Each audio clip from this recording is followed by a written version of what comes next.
All right, guys, real quick, I want to go over our sponsors. First up, Healthy Made Easy by Mitchell Thompson. Phenomenal book, making nutrition and a healthier lifestyle, very simplified. Go check it out at Barnes & Noble, Amazon. Also, he has a gym that's open, Combat Cardio KC. They go hand in hand. If you're trying to meet fitness goals, trying to have fun workouts, that's the place to be. They'll get you right over there. Next up, Yup Strength. Love the smelling salts. Love the pre-workout. Best tasting pre-workout I've ever had. The smelling salts are a hit with everybody. Really does wonders for you during the middle of a hard set. Love what he's doing over there, John. Doing a great job. Our last one, Jit Head Athletics. Jeremy, he's doing a great job with that company. Rash guards are fun, good material. They're doing cool stuff over there. All the TBAP merch is over there. If you guys want to help support the show, I greatly appreciate it. We got rash guards, t-shirts, head on over there. It really helps get the name out. So yeah, thanks again to all our sponsors. Thank you to everyone who watches and listens to the show. Please, if you could, like, share, subscribe. It really helps out. And yeah, we'll get back to the show.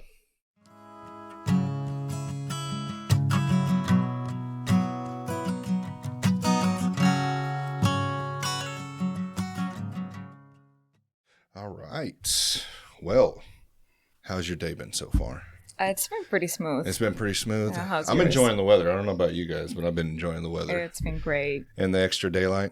Oh, yeah. Are you for daylight savings? No, I don't like that Changing. What would you prefer? Having it an hour? If they could keep it like this, I'd be good because I love sunlight. Sunlight? Yeah. So you like the extra hour and a half or whatever, 2 hours? Yeah. Me too. I don't know why some people, they want to like have that whole gets dark around like 7 o'clock stuff. I'm like, I don't like that. Because if we kept it the other time, then it would just, I guess we'd get what? It'd be dark around 7:30 instead of 9:30 maybe. But I enjoy the light at 9:30. Yeah. It feels like you have a longer day. You don't get off of work and then come home and then. You can still go for a walk. Exactly. You can do stuff. The light's out. I mean, winter sucks. I hate when you like go into work at like 6 a.m. and then you get off and it's like still dark. It's like, too much. I'm a fan. I hope they're signing executive orders out the ass right now. So if there's one they should do, it's let's get rid of daylight savings because it's ridiculous. Something about studies being done about it. When an hour is taken out of the day, there's more heart attacks. Like 24, Really? They're at 24%. And then once there's an extra hour, they get reduced down to 21%. Really? You think that's just like not having enough sunlight and kind of being depressed and stuff like that? It might also have to do with enough sleep or that sleep disruption all of a sudden. That switch too, Yeah. I don't know. I hope they keep it. I think they're talking about it right now of keeping it. I don't know which direction, if they're going to keep the wintertime or they're going to keep the summertime. I don't know if what they're talking about on that, but I know they're discussing it right now. Yeah. So thank you for coming on. I'm super excited. I've been waiting. I've been telling everyone that you're coming on. I was like, this one's going to be crazy. Y'all need it. Because the story, when we spoke, when you called me and we spoke, I was like, what the hell? I didn't even know, like, you told me about your father and about everything in Cuba and all that stuff. And I was like, holy shit. I mean, I know about Cuba. I understand, Fidel Castro and the communism and all that stuff like that. But I didn't know. Well, I guess I knew, but I didn't know that there was somebody here in Kansas City that has been affected by that, I guess, There's quite a few people. There's been several waves that have come in since the 60s. So in the 60s, there was a huge wave because people were trying to escape what they saw coming. Oh, okay. And then in the 80s was the Mariel boat lift. Oh, okay. Where Castro finally allowed a large number of people to leave the country. Right. Scarface came out of that I remember that, yeah. And then in the 90s, there was another wave because there were starting to be more protests again. And it's kind of like a pressure cooker. That pressure builds because of all the oppression Right. On the people by the government. And the way that they let off steam is by letting a large number to suddenly leave the country. Right. The people who are protesting, the rebels, the ones that have gained enough courage to stand up against the government, those leave, and then the pressure goes down. Because those are the ones that could have possibly revolted. Mm-hmm. That's what they're worried about. Yeah. I want to start today. Usually I'm all over the place, which I like to be a lot of the times. That's fine. I like to have the conspiracy board of red lines everywhere. But I want to start, if you could, as much as you can remember, kind of take me your backstory from when you were a child, and let's just kind of walk up to where you are now. Mm-hmm. Okay? So I was born on the eastern side of the island. It's more of the countryside where the farm workers are, and it's more humble than, let's say, Havana. Havana is more well known, more visited. There's more money going into it. And not to just to clarify something, the entire country is pretty miserable. Okay. To the point that not even Haitians will touch it when they're trying to flee Haiti. Really? But in the eastern side, it's even more. There's even more poverty, and there's more indigence, and it's just more apparent. Uh-huh. So that's where I'm from. Okay. A very small town in the mountains, and it's very humble. And I remember growing up in a shack that was 100 years old. The wood was rotting. It was falling apart. I could poke the wood with my finger. Uh-huh. And it was just life as I knew it. I didn't know there was anything different than that. But there was still a realization that it was not normal to feel that level of hunger. Right. And necessity. The food was rationed. Every household has a food card that tells you how much food you get per month. And this applies to everyone in Cuba. Even the wealthy as well, or just everybody? Everybody. Okay. Yeah. And when you say wealthy in Cuba, the only people who can manage to live at a humane level are the ones who have contacts with high government officials. Right. If you have connections that high, then you can kind of get by. What about business owners or celebrities? I don't know if that all exists in Cuba. No. Singers. So you can have celebrities and singers, but back then in the 90s, no one's lifestyle was was much higher than where we were at. Oh, okay. So the privileged class in Cuba is the government officials at very high levels. Okay. At that time, there were not enough Cuban people outside of the country that were able to sustain their families in Cuba. Most of the people who had left in previous decades had lost all connections and living relatives in Cuba. They never saw them again. They were never able to go back. So there was not a lot of connections between the people inside the island and versus the people outside. Okay. That didn't start happening until the late 90s, when more people started leaving and then sending money back to Cuba through different ways. Oh, okay. Gotcha. So when the Soviet Union fell in the late 80s, it became very apparent because we lost their backing. And even things were already pretty dire. It became even worse. And it was called the Special Period. And that's the time that I remember being in Cuba. Now, not everyone had the same experience as me. Some people were able to have more access to food through the black market, right, or different means. But a lot of people in my surroundings didn't have that much access to food. And if you did through the black market, then you could get in trouble and end up in prison. Yeah. I watched a documentary yesterday on Cuba, and they said that the black market was like the price for the same goods they would get for free from the government was like 5 times higher the price, though, like than what normally it is, which I guess makes sense. It's on the black market. It's probably going to cost more. But they said it was the rations were so bad where people weren't able to get food that even some of what did they say? Like even military and other, I don't know if it was government officials themselves, but they even were having to utilize the black market because things were getting so low food wise.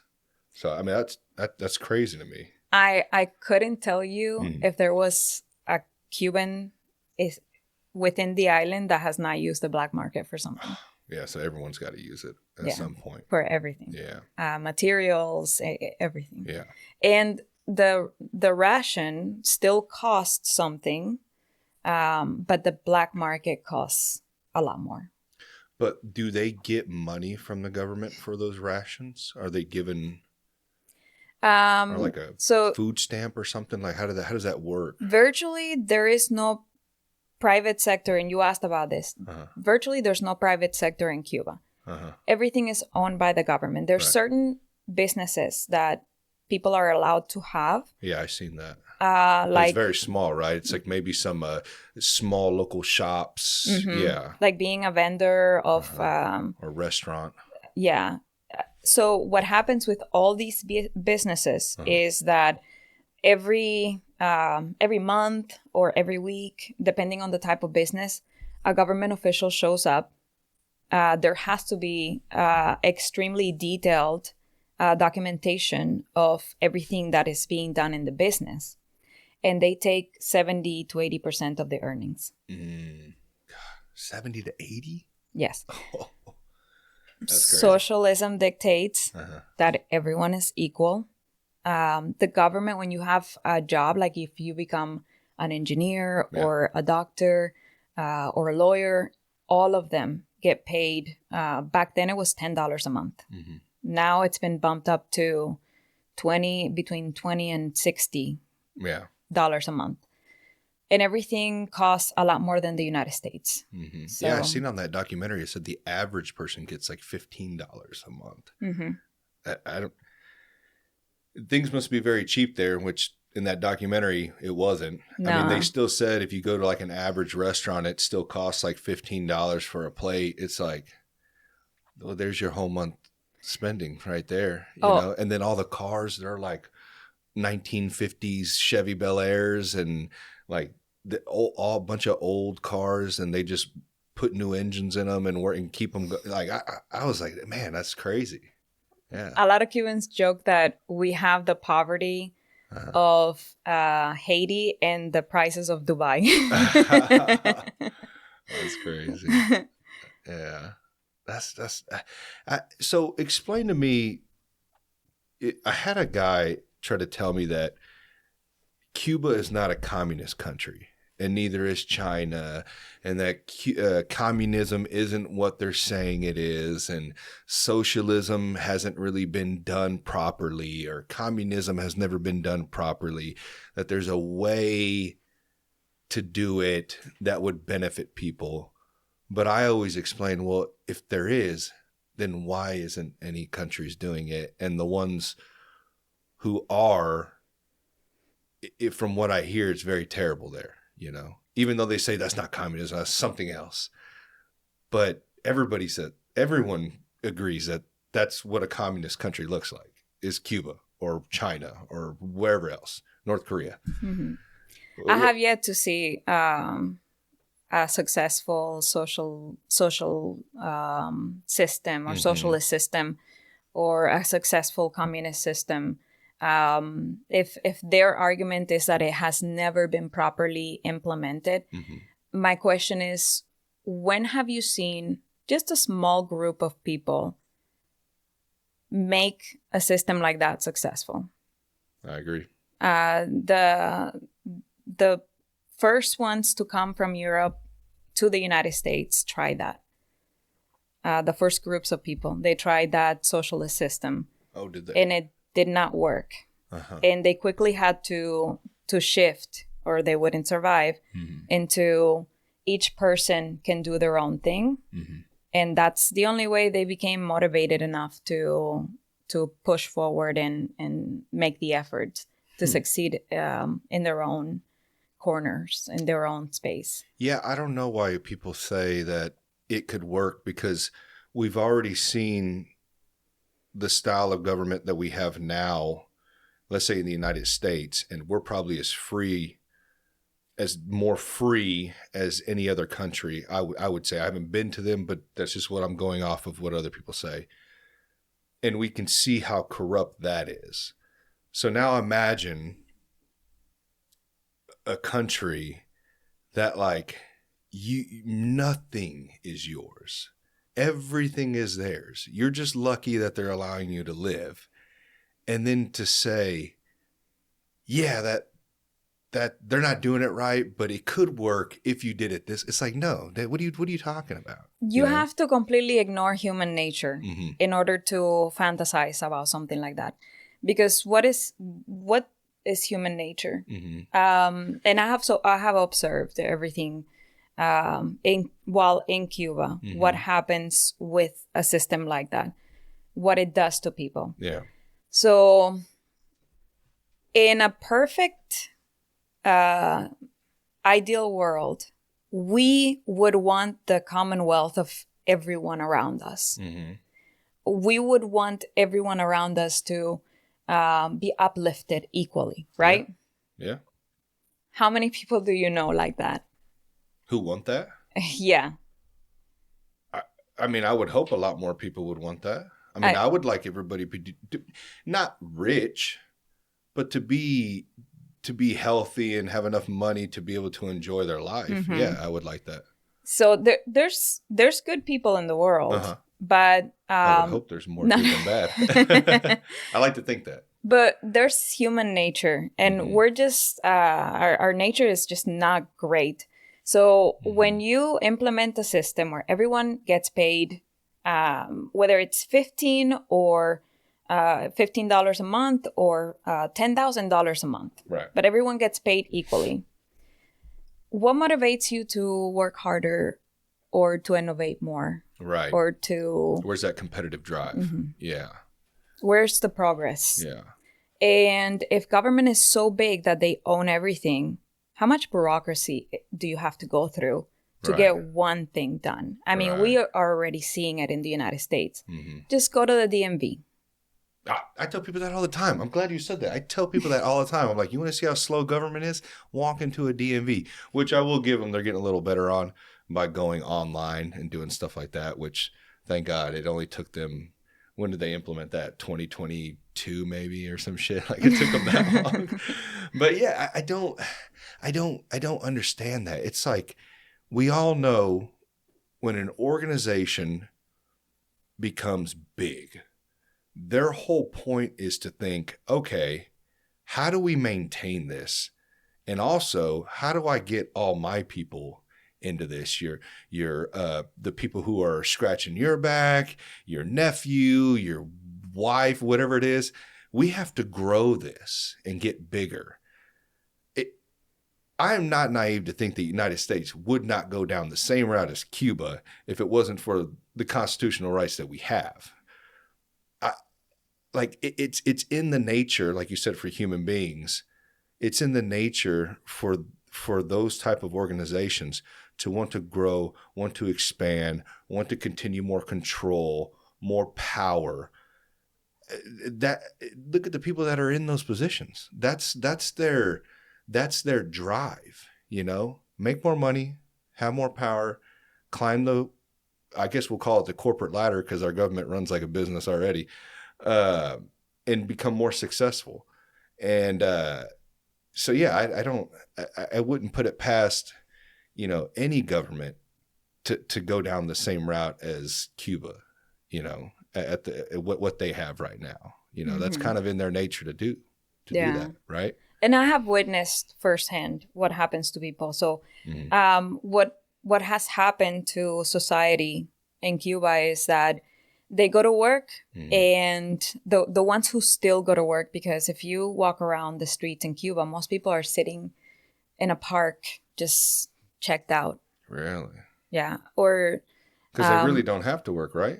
Because it's just everything's kind of given to them, even though it may be small, or maybe some days you don't get it. It's not given to them. If they have a job, then they don't get paid enough.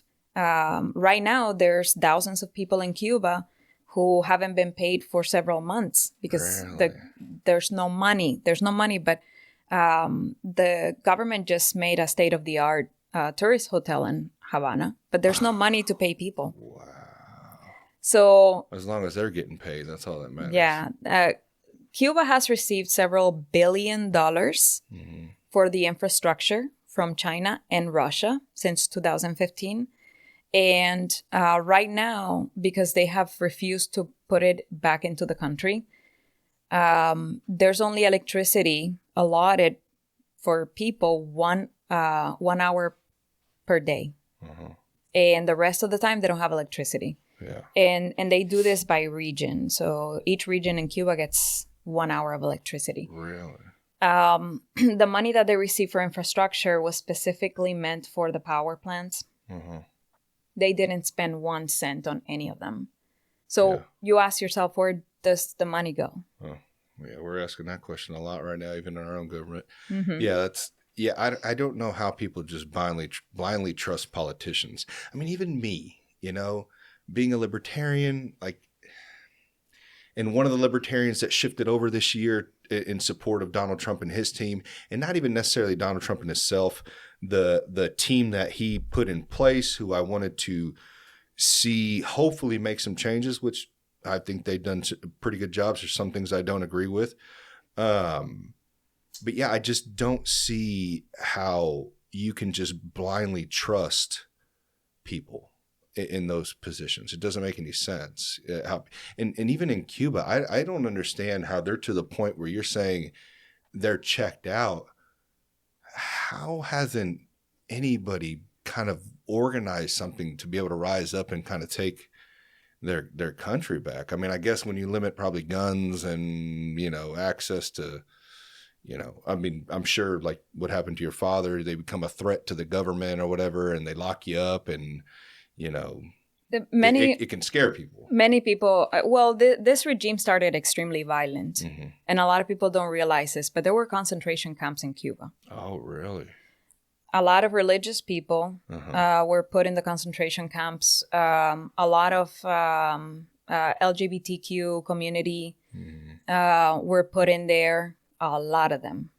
There were some epic books that came out of some homosexual people who lived through torture. They survived the torture under the Castro regime. Oh, and they wrote like an autobiography on it. Oh.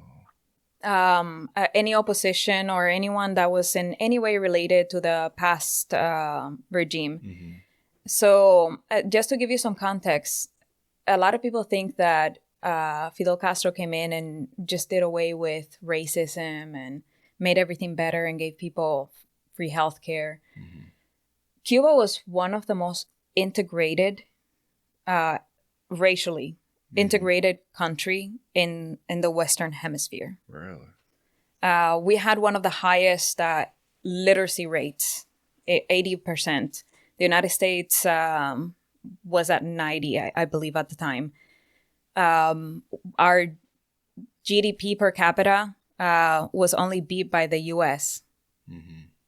Havana was the hub for fashion and innovation. We were one of the first ones to get color television. And even the poorest people were never starving. They had more than enough food and basic needs met. Not only that, but the president at the time, even though he was brutal against the opposition, was a mulatto. He was a mixed person. Oh, okay. And we had a huge Afro-Cuban influence culturally. When it came to women's rights and race, we were pretty ahead at the time. So Fidel Castro comes in. But the guy before that, though, he wasn't a dictator. Was it more democratic or how? He was, because he maintained power, and some of the people blame his generals for this, but there were a lot of people who were tortured, not to the level that Fidel Castro ever did at all. Right. But they were still bad. They were still bad. As long as you didn't oppose him, you could live your life, you could succeed, you could start your own business. And a lot of Cubans were succeeding. And there were more people trying to come and live in Cuba than Cubans trying to leave the island. Right. Cubans didn't leave the island back then. Now they're building whatever they can to escape, even rafts. Is that still going on? Oh, yes. And does the United States still have the law to where if they make it to a shore, what was that called? Was it that little boy? Wet foot, dry foot. Wet foot, dry foot? Yeah. I thought it was named after that little boy. Elian Gonzalez. Yeah. So before the wet foot, dry foot, Cubans could just come into the country and get... before? Yeah. Oh, okay. They could just come in. Clinton, in order to dissuade people from risking their life coming from Cuba, he implemented the wet foot, dry foot. Oh. So that was meant to lessen the number of Cubans risking their lives at sea trying to make it to the Keys from Cuba. So what he did was, if you were caught by the Coast Guards at sea, you would be taken back to Cuba. But if you were able to make it to U.S. soil, you could stay. So basically a death penalty if they catch you in that. Because I'm pretty sure when they make it back to Cuba, you're probably going to prison. Big time. Yeah. That's insane. And it was still that bad that people were like, I'm risking it. Yeah. To this day, there's still 1950s cars being turned into boats and rafts. Oh, really? That are showing up shit. At the Keys. Sometimes I go to the Keys and I look at the horizon and I'm like, I expect the raft to come like at any point. That's crazy. I bet they're cracking down on it hard too, aren't they? The Coast Guard. Yeah. They're probably cracking down on it a lot harder. And just to go back to, I guess we are going to spiderweb. You said the movie Scarface. What was that called again? I asked you on the phone when they sent supposedly all the bad people out of Cuba. The Mariel boat lift. Yeah. So was that all? That was all true, that they sent like kind of their worst people over instead of the ones that were actually good that were trying to get out? So it was both. So at that time, a lot of people started protesting, which had not been seen in a long time. Oh, really? Because things were getting so bad. But Fidel Castro got on a stand and said, we don't want them and we don't need them. Mm-hmm. And he insulted in a very derogative way the opposition. And he said, you can leave. Whoever wants to leave can leave. Mm-hmm. So a lot of people, whatever they could find that floated, mm-hmm. they took it and tried to make it to the U.S. But in addition to that, they emptied the mental health hospitals and prisons onto boats and sent them to the United States. I see. And a lot of people don't talk about this, but after that, crime rose in South Florida. And I think 70% of it was being committed by Cubans. Really? Holy shit. The same thing happened under this Biden administration. Oh, yeah. From South America. Yeah. What was it, like 12 million people came over in the last 4 years, I think it was estimated. Which I don't even know how they estimate that. But some of the countries like Venezuela mm-hmm. did the same thing, that they took a page out of Fidel Castro's book and emptied their prisons to be sent up here. To send them out. Yeah. Probably funding them too, right? Here's a little mm-hmm. money, go get up there. Yeah, that's wild. Yeah, Mexico right now is dealing with all sorts of shit. People ain't talking about that. Mm-hmm. They're dealing with the whole, Guatemalans and I'm sure Venezuelans as well, and all these Central Americans coming into their country, and they don't know what to do either. A lot of people are upset over there, which is funny that we think, oh, it's just America being mean and they don't want to help people. But go look at Mexico. They're dealing with it too right now. Well, So, in the last Trump administration, mhm. Mexico made a deal with Cuba and started deporting Cubans back to Cuba. Oh, really? Oh, yes. They deported thousands and thousands of Cubans. Huh. But why though? If they're here legally, or were they here illegally? So Cubans were are rarely allowed to leave the country. Uh-huh. It only happens when the government wants to release that pressure, like I said earlier. Right. So a few years ago, like 5-6 years ago, they were starting to allow Cubans to get a visa to Nicaragua. They built some relationships with Nicaragua, started influencing the politics. Now Nicaragua is on the verge of becoming like Cuba as well. So Cubans could leave, this is another tactic that the Cuban government uses to take their agents, hide them in the masses, and get them into other countries. Oh shit! Kind of like sleeper cells. Yeah, that's crazy. Huh. So What, to create influence in that country? Yes. Oh. That's how they CIA operate. stuff. Yeah. That's what they did with Venezuela and several other. Argentina was well on its way. Yeah, until they finally voted in a Libertarian. Milei. A lot of people have no idea what Milei has saved them from. A lot of people don't have any idea what Bolsonaro saved Brazil from. They might find out now. Yeah. Yeah, I heard Malay's doing a really good job over there, supposedly slashing a lot of the debt that they had, and, economy supposedly thriving. Who knows? I guess you'd have to speak to somebody down there. But to go back on Russia and China sending them money, why are those countries sending Cuba money? What is their interest on that? Do you know? So typically what they do is they give them money because they want something. They don't care how the money is spent. That's why I'm asking, because I'm like, China and Russia, they're no, we don't give money just for nothing. It's any country you give money, they want their back scratched at some point. Yeah, I'm pretty sure there's got to be some military activity by the Russians and Chinese in Cuba. Very close to the United States. And they did the same thing in Venezuela, but in Venezuela there's actual resources that they were able to access. Venezuela has one of the highest I don't know how you would say it, but their mines are extremely wealthy in minerals that are used in chips and and so plus the oil. I don't know if they can do much with the oil right now, but they have access to all of those resources in Venezuela. Yeah, it's always resources. Same thing with Ukraine. It's like we're trying to work out a resource deal. It's like, let's just pull out of there. What are we doing? Let's pull out. And Afghanistan, because China's really made deals. I bet. Yeah. Or like even you see in the Congo, all those cobalt mines and stuff like that, and countries wanting to get in on that. Sad. But that's what's weird is that, they get upset. It's like Russia's upset that we're messing with Ukraine in Ukraine's ear, but yet they're over here sending money to Cuba. And it's like, you guys are all messing with each other. And then you wonder why, tensions become high, and then we're almost on the brink of World War III. But they're very good at propaganda. Yeah. They're very good at propaganda in this country.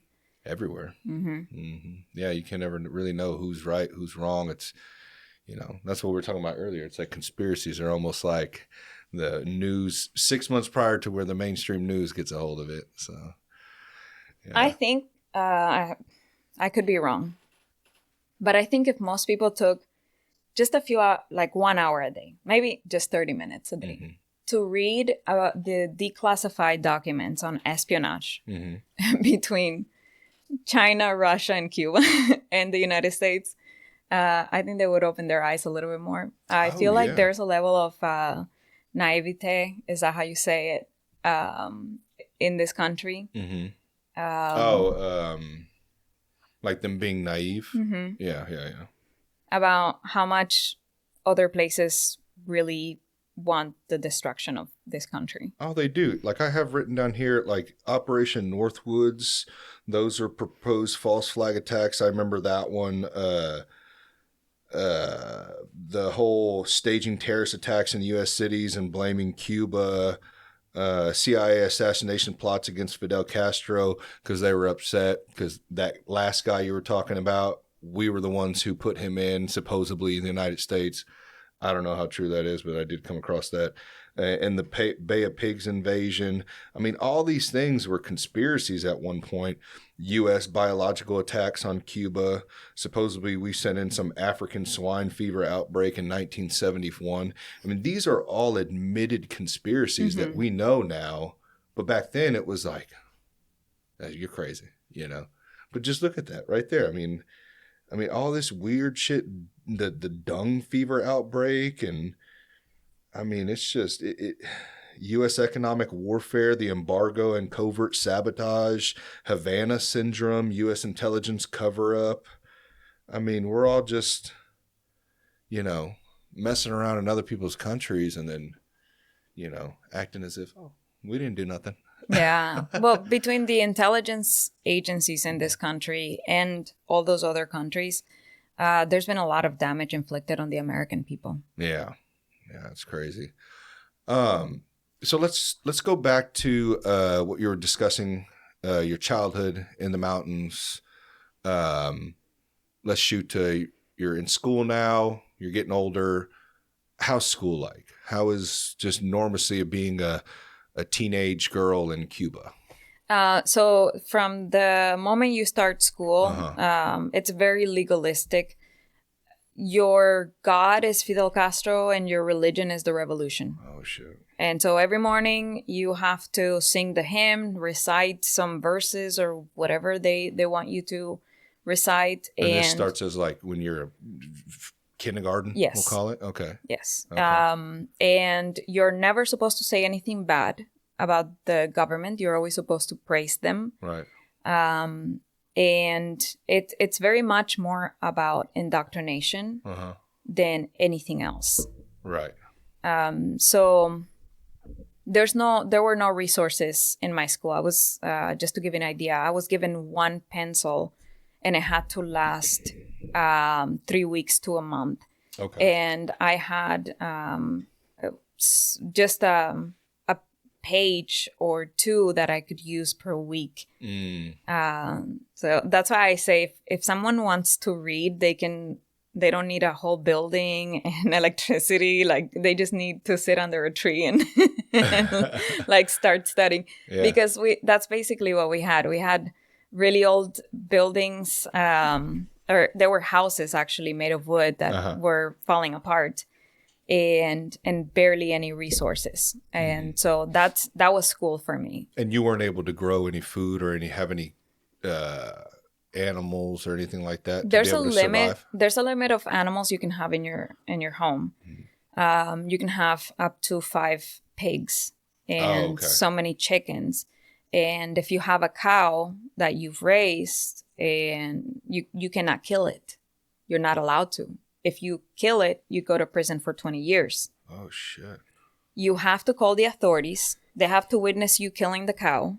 Then they cut out 5 pounds, give it to you, and take the rest. 5 pounds?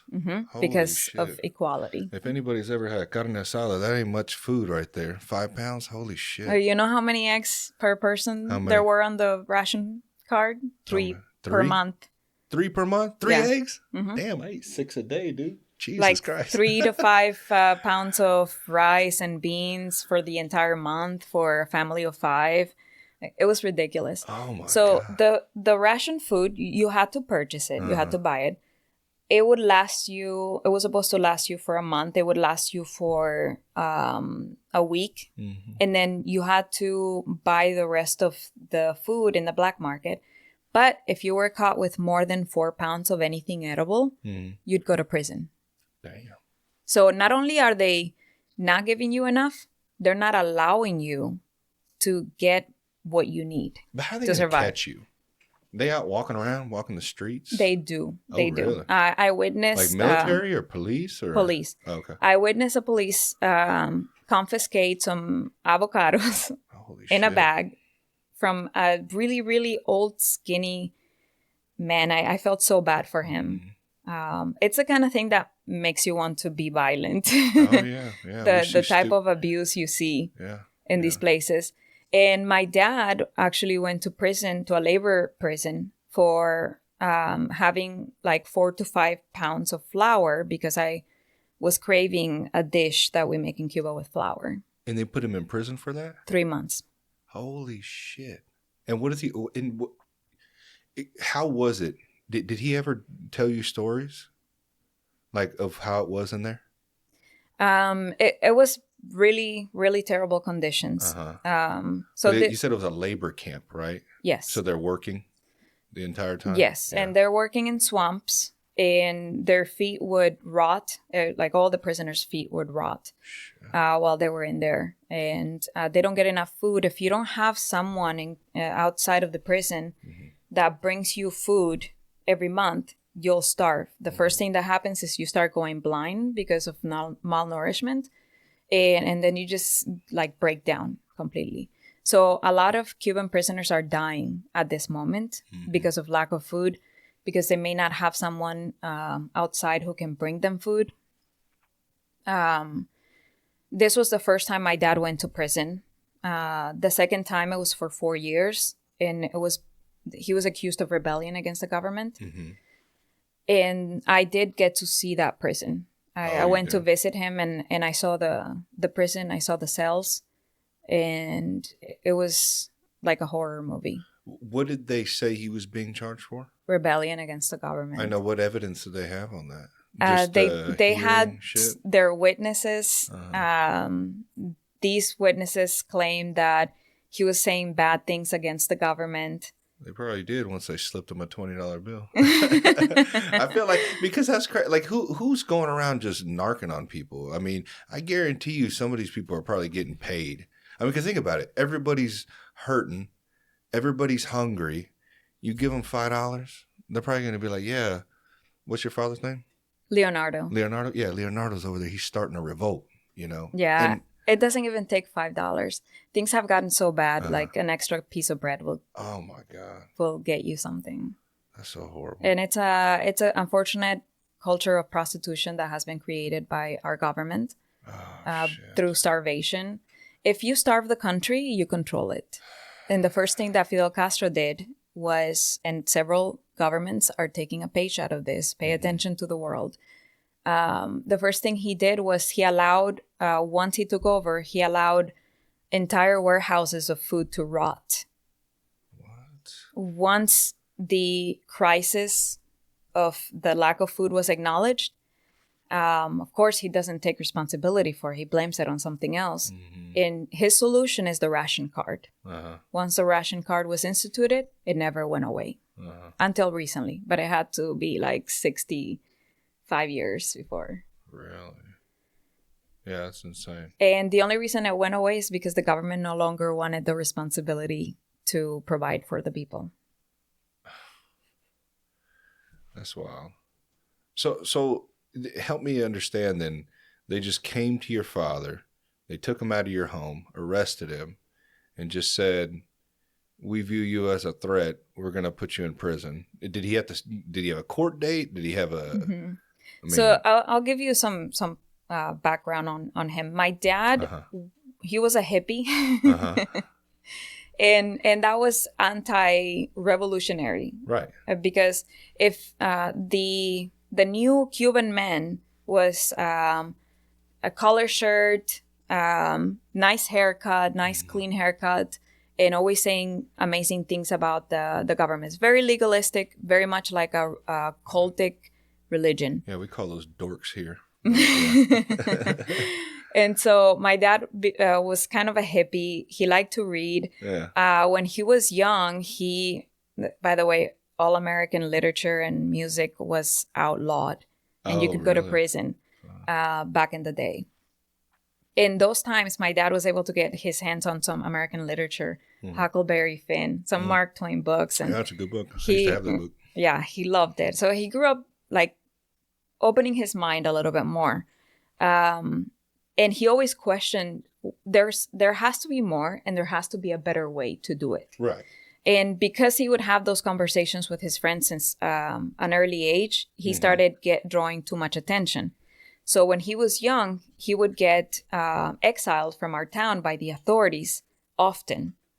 One time it was for a year that he was exiled from our town because he was a troublemaker. Oh, shit. So his long hair, ripped jeans with pins on it was all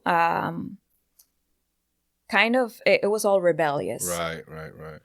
Yeah. And then when he started having kids, like my older brother, he started naming us names that were outside of the Cuban regime culture. Like my brother's name was Alan. That's not a Cuban name. It's very American. Yeah. My younger brother, Adan Lincoln. Lincoln. Yeah. That was very rebellious on his behalf. My middle name was going to be Samantha. And they didn't allow it because it was too American. Oh, shit. They were like, you can't do that? So then when I was, I don't know, like 4 or 5, he started going to church steadily. He changed his hippie ways. Right, because he had you, right? And you have how many brothers and sisters? I have 3 brothers. 3 brothers? Yeah. Okay. So once he started having kids, he had to kind of change, or was he like that even when you guys were born? He was like that even when we were born. I remember him being like that, and then he had an encounter with God, and he changed his entire life. Oh, okay. So he started going to church. He became a youth pastor, and when what he became religion? Just Christian evangelical. So they allow that in Cuba, So growing up, there were only 2 Christian families in my town, and whenever they got together, they had to close all the doors and windows to worship.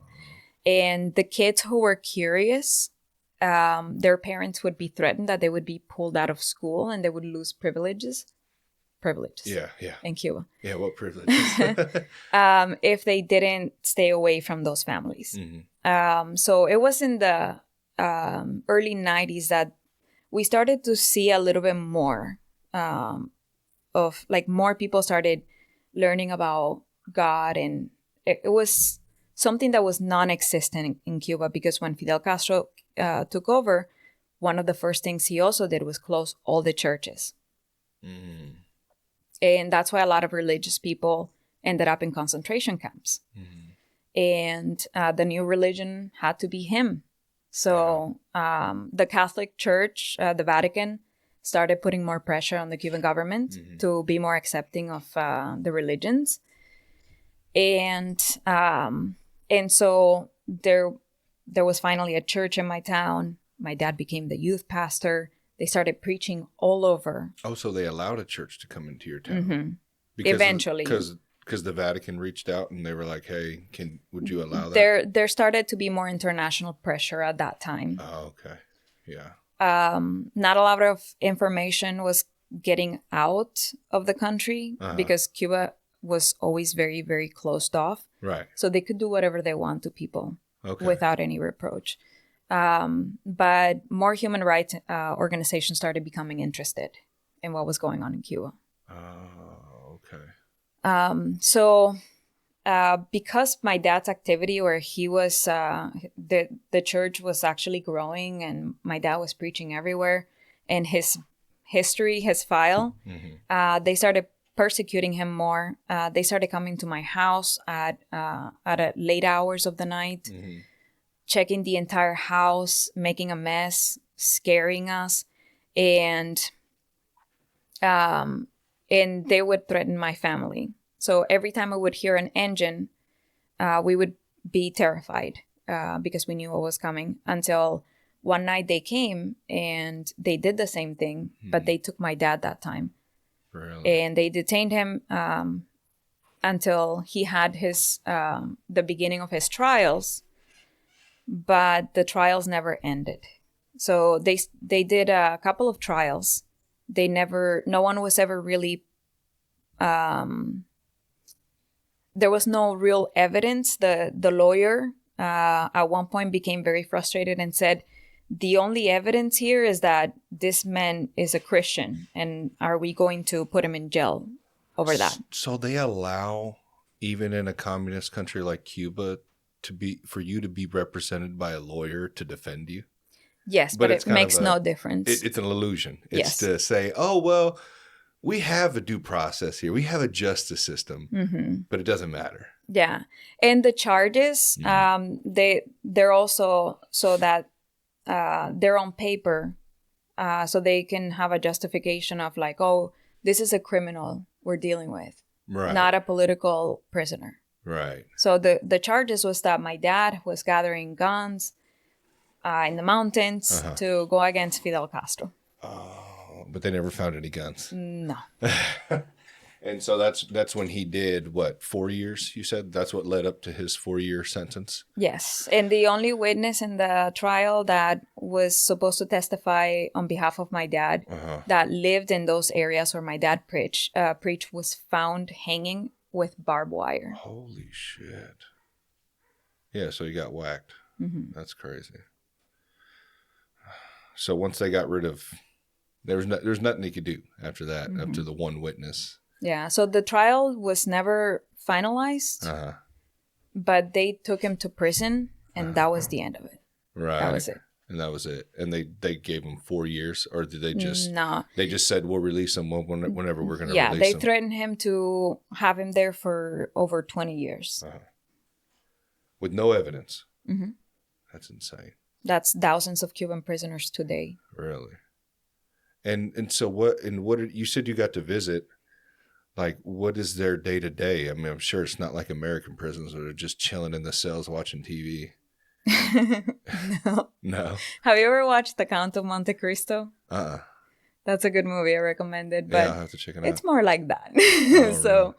Oh, really? In one cell, there's 24 prisoners. Holy fuck. One bathroom. If you want to get any privacy, it's in the bathroom, but there's 24 people. Yeah, in one cell. I've seen that stuff on like Lockdown on the History Channel, where you go to like some of these South American prisons or even prisons in Mexico, and it's just like you said, it's one cell and there's like 12 guys in there, and yeah, I don't. How do you live like that? It gets worse. If a rat or mouse makes the mistake of going into any of those cells, it won't come out. Oh, I bet. Because they're already having a hard time getting food. Yeah. Yeah, they will cook it. They will use electricity too.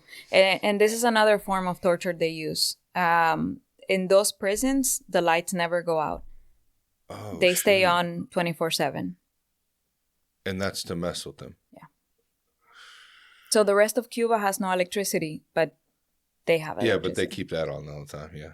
Oh, I bet all the politicians there have, they have electricity, I'm sure. Oh, yes. Man, that's wild. Man, those dogs are loud today.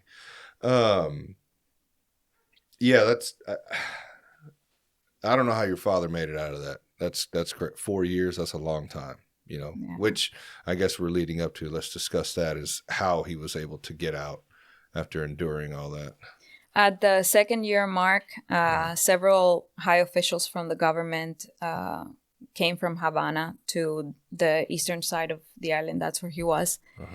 And they brought him out and they played good cop. They said, Leonardo, you have a family. They're struggling, because we really were. I was killing birds in the afternoons to snack on after school. Yeah, let's talk about that. I didn't even think about that. What were you all going through? I'm guessing it was you, your 3 brothers, and your mother? At the time, it was my 2 brothers and my mom. My mom had to go to the mountains, pick coffee, and travel to Havana. It would be like a 2-day train ride to Havana in like 1940s trains that were missing parts of the floor. You could see the tracks. Yeah. So you had to be really careful not to fall through. Yeah. So it's like a 2-day trip over there. And if you were caught in the train, and they would check a lot of people, they stop all the transportation halfway, and they check it if they're suspicious of people. And my mom had to sell the coffee in Havana, risking prison. Mm-hmm. And then that's how she would make enough money to keep us alive and my dad, because she had to sustain my dad while he was in prison as well. So every month when she was allowed one visit, that's when she would bring him food. Oh, so they're not even bringing money. They're just bringing actual food. Yeah. Mm-hmm. Okay. Because I'm guessing there's no like commissary and stuff like that where you can buy stuff in there. Yeah. No. And what they give them, we used to keep a jar with the breads that they would give the prisoners. They were harder than a rock. No one could eat the bread. That was like one of their biggest meals of the day. Mm-hmm. And you were out there killing birds just to get by. Yeah. And on top of that, we had to work as students. As a 7 and 8 year old, I was after school twice a week. I had to go outside of my town and work on a potato field. Mm-hmm. So nothing is free in Cuba, but they take everything from you. And how'd your mother deal with that? I mean, that had to have been so difficult for her to be left alone and then just the Cuban government to say, oh, figure it out. I truly don't know. Mm-hmm. My dad told her at some point, just forget about me. Like, just take care of the kids. Yeah. This is too much for you. Because he saw her all scratched up from going into the woods. Yeah. She had to cook with wood every day. And she was doing like manly work so that she could sustain all of us. Oh, what was she doing? Just like carrying really heavy loads of wood to the house from the mountains. Okay. And but work-wise, was just the coffee stuff? You couldn't afford to work to have a government job and sustain 3 kids and a man in prison. So people resort more to the black market trade and that's what most of the Cuban population does. And if they are in people's lives like that, why don't they shut all that stuff down? Is it just difficult to try to stop all of it because they're so big, the black market in Cuba? That's the only way people survive. I know, but I'm surprised the Cuban government doesn't try to go full force to stop that. Because it's not powerful or successful enough. Right. Now, and there's probably people benefiting off of it, I'm sure. Oh, I'm sure they're getting a kickback money-wise. Yes. Yeah. The same government officials will steal from the government to sell to the people on the streets. Yeah. Is there like a dog fight going on back there? What is going on? I'm so sorry. It's okay. It's like there's like 2 dogs going at it in the back. It's so distracting. I'm very sorry for that. I don't know what's going on with my neighbor and her damn dogs. It's okay. So getting back to the prison at the 2-year mark, they came, they exposed all of that, which my dad knew. Right. And they said, you need to be out there with them. Yeah. You need to be with your kids and your wife. They're really struggling. And we can help you do that. And they brought him some paperwork. And they said, if you sign these documents, we're going to release you within the year. Mm-hmm. And you can be with your family again. And my dad looked at the documents and thank God he did not sign them. And he told them, you guys have me here, even though I have committed no crimes other than preaching Christ. Mm-hmm. Because the last thing they told him was, if you promise that you're not gonna go out to the street and say that you're a prisoner of Christ, that you're a prisoner because you've been preaching, or mention anything about God, you're gonna be free to go. And so that's the thing that got my dad. He said, you guys are the ones who did this to me and my family. You have me here because you want to have me here. Right. I didn't commit any crimes. The only crime I'm guilty of is preaching the word of God. Mm-hmm. And I'm going to continue doing that, whether here or outside of the prison. And if you want to keep me here, and you come back in 20 years, you're going to find me here preaching. Mm-hmm. And he didn't sign the document. They got really upset. And that was at the 2-year mark? Yeah. Okay. They got really upset, and they said that he was never going to get out of there, that we were going to be, we were going to become orphans, that my mom was going to be imprisoned, and they threatened all kinds of things. Right. The office that he was in at that time was an office where he could look outside and see green. And that was the first time in 2 years that he could look outside and see the grass and see the soil and see green. And that made him really nostalgic and emotional. And it weakened him some for a minute. And he also thought, am I going to see my kids again out there? Am I going to be with my wife again out there? And then he asked God to strengthen him. And he was strengthened, obviously, because he stayed there for 2 more years. Yeah. And the thing about the documents is that if he would have signed them, he would have accepted the false charges by the government, and he would have become a common criminal. And so what happens when that's put on you? There's nothing anyone can do for him after that. So at the 4-year mark, the Pope John Paul II has a visit planned to Cuba. And he has a list of about 300 political prisoners that he would like released. So he's petitioning Fidel Castro for these prisoners.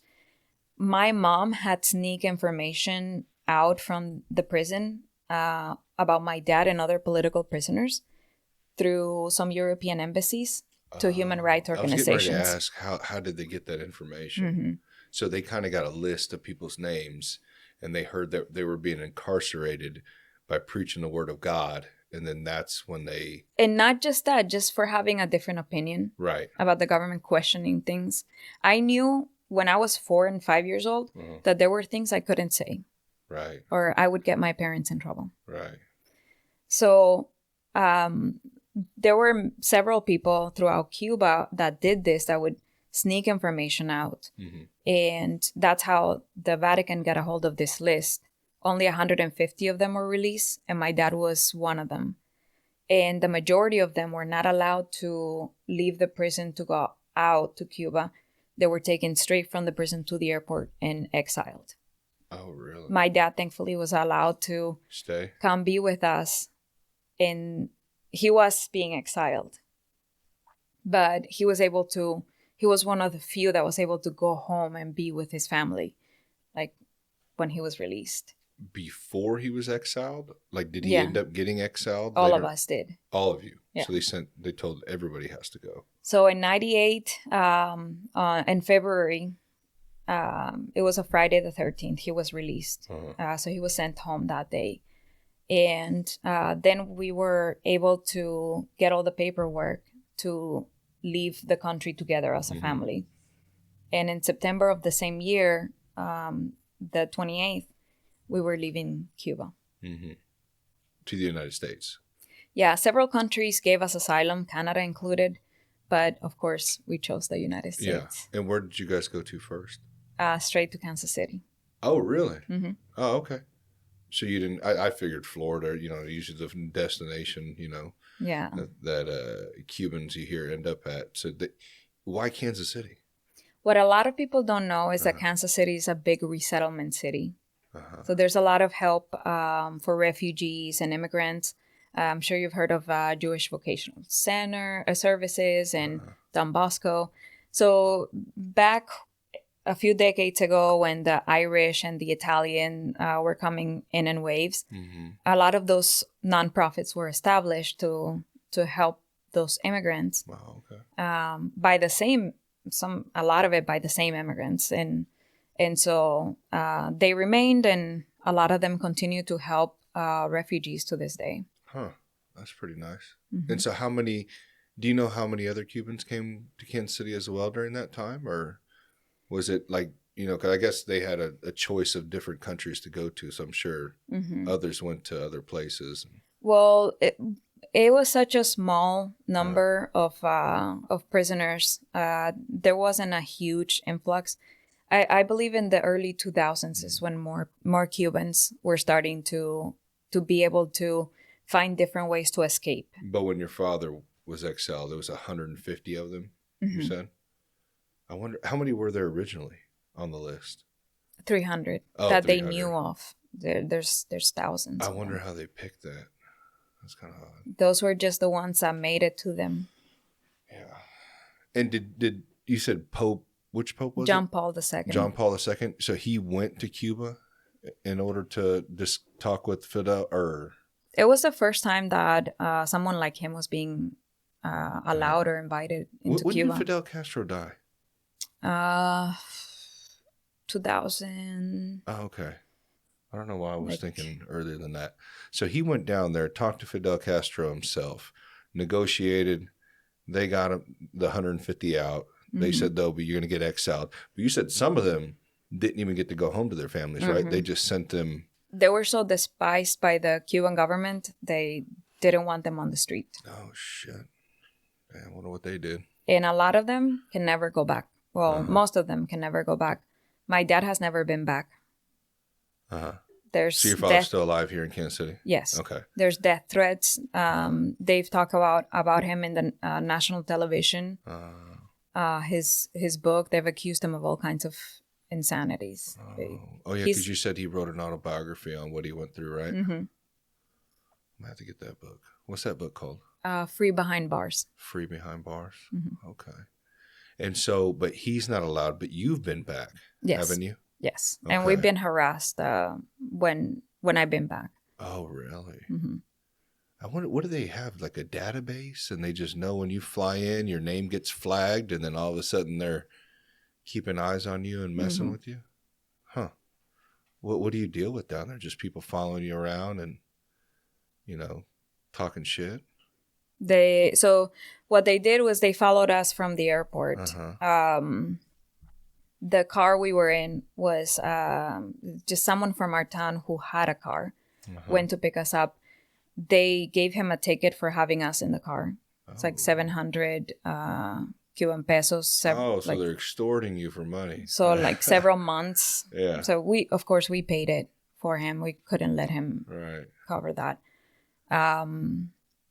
Then they asked my mom to go see them in the office, and they asked her a lot of questions about my dad and what he's doing and when he's planning to go back to Cuba.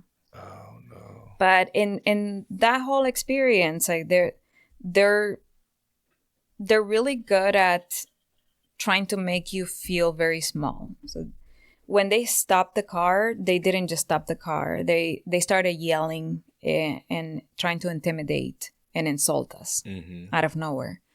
So that's how they are. That's crazy. How many times have you been down there? 3 times. 3 times? You don't ever get scared going down there? I get angry, honestly. Angry? I'd be scared that they'd try to plant something on you and then put you in prison. That's what would scare me. But I'm sure it's hard because it's your home. You want to go back. You want to visit. Say goodbye to family that has passed away. Yeah, I didn't think about that. Yeah. Yeah, I'm sure you have cousins and uncles and stuff like that down there. Yeah. And so you guys left in 98, right? And then you came straight to Kansas City. How was that whole adjustment? I'm sure a lot better. Well, it was shocking. I felt completely disconnected from reality for a while. How old were you then? 11. 11, okay. It was very surreal. Just having electricity all the time and running water, but not just running water, hot and cold. That was a luxury. Hot shower, whatever you want. We didn't have running water all the time either. So we had to sometimes go to the river and get some water. And you said that's the same way in the city of Cuba, right? Not just the mountains, but the city deals with that as well, where they have limited light, limited water. Okay. Yes. So it wasn't, because I don't want people to think, oh, it's because she was raised in the mountains in Cuba, so it's different. No, that's it's the entire country. Yeah, okay. The entire country. So you're here and you're going to school in the United States now. I'm sure that was a huge adjustment as well. Yeah, I didn't speak the language. The first time I saw Independence Avenue, I thought it was so pretty. Oh, really? Yeah. Independence Avenue? Shit. It actually might have been a little better back then. Nowadays, I don't know. It might look a little like Cuba. It wasn't much better. It wasn't much better. It was just, to us, it was like heaven. Oh, yeah. And we stayed in one of the worst motels. It's been torn down now, but on Paseo and Independence Avenue. Oh, yeah. On the corner over there? They weren't quite ready for us, so they put us up in the Royal Motel. Oh. And that's where people used to take prostitutes and shoot drugs, up. And yeah, that's crazy. And we were so happy. We had a phone in the room, and we had never had access to a phone like that. And I just something kind of funny. The only phone in my town was one of those switchboard operator phones from like the 1930s, 1920s. Like the ones you got to grab a cord and plug it. Oh, shit. Yeah, that was the only phone in my town. The little thing up here. That's crazy. Yeah. It's surreal to me because, and forgive me if I look like an idiot right now. I can't believe the things that you guys had to go through. To me, it's like a movie, you know? And it's crazy to have a person in front of me that, I mean, it's hard to comprehend, you know, the struggle you guys went through. I mean, you know, I know poor in the United States, but this is something completely different.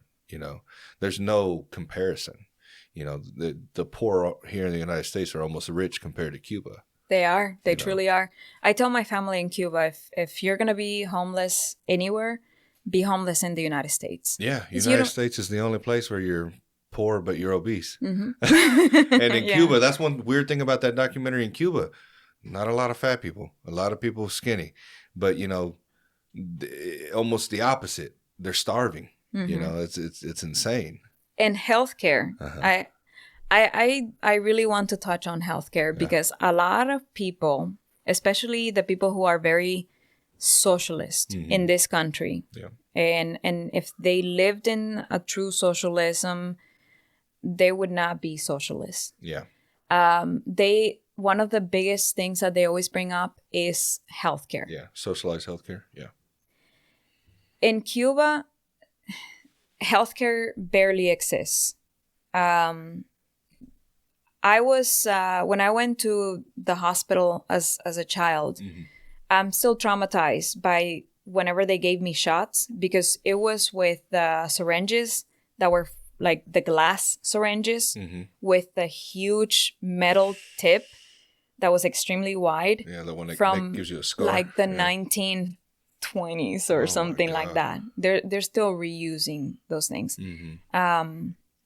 There's like 6 million Cuban people outside of Cuba right now. Most of them have to send medical supplies, surgery kits to their family members because if anyone is going to the doctor, they have to bring their own supplies. They have to bring their own medicine. They have to bring their own anesthesia because the hospitals have nothing. The only hospitals that have the resources are the ones where tourists pay. So when people like Michael Moore who the director? Yeah, the one that did Sicko. Yes. When they make things like that, it really angers the Cuban people because it completely misrepresents everything. You don't think some countries are doing it right? Like Canada or Europe, you know, they have socialized healthcare. I've heard countering arguments. I've heard, you know, huge wait lines, blah, blah, blah. I've heard some say, some people that I know that will travel to another country in order to get cheaper and supposedly equal health care. You know, it is 2025 now, and Cuba can be a rough comparison. I get it. They're a socialist country as well.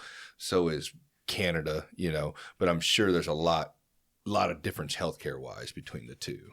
What do you think on that? Huge. Yeah. I mean, unless you're paying, you're not getting anything done in Cuba. Right. But let's say in Canada where Michael Moore went. In Canada, everything's free. You're going to get both things. You're going to get more things because Canada is still considered a first world country. Right. So depending on the type of service that you get, it might be faster. It might be slightly better.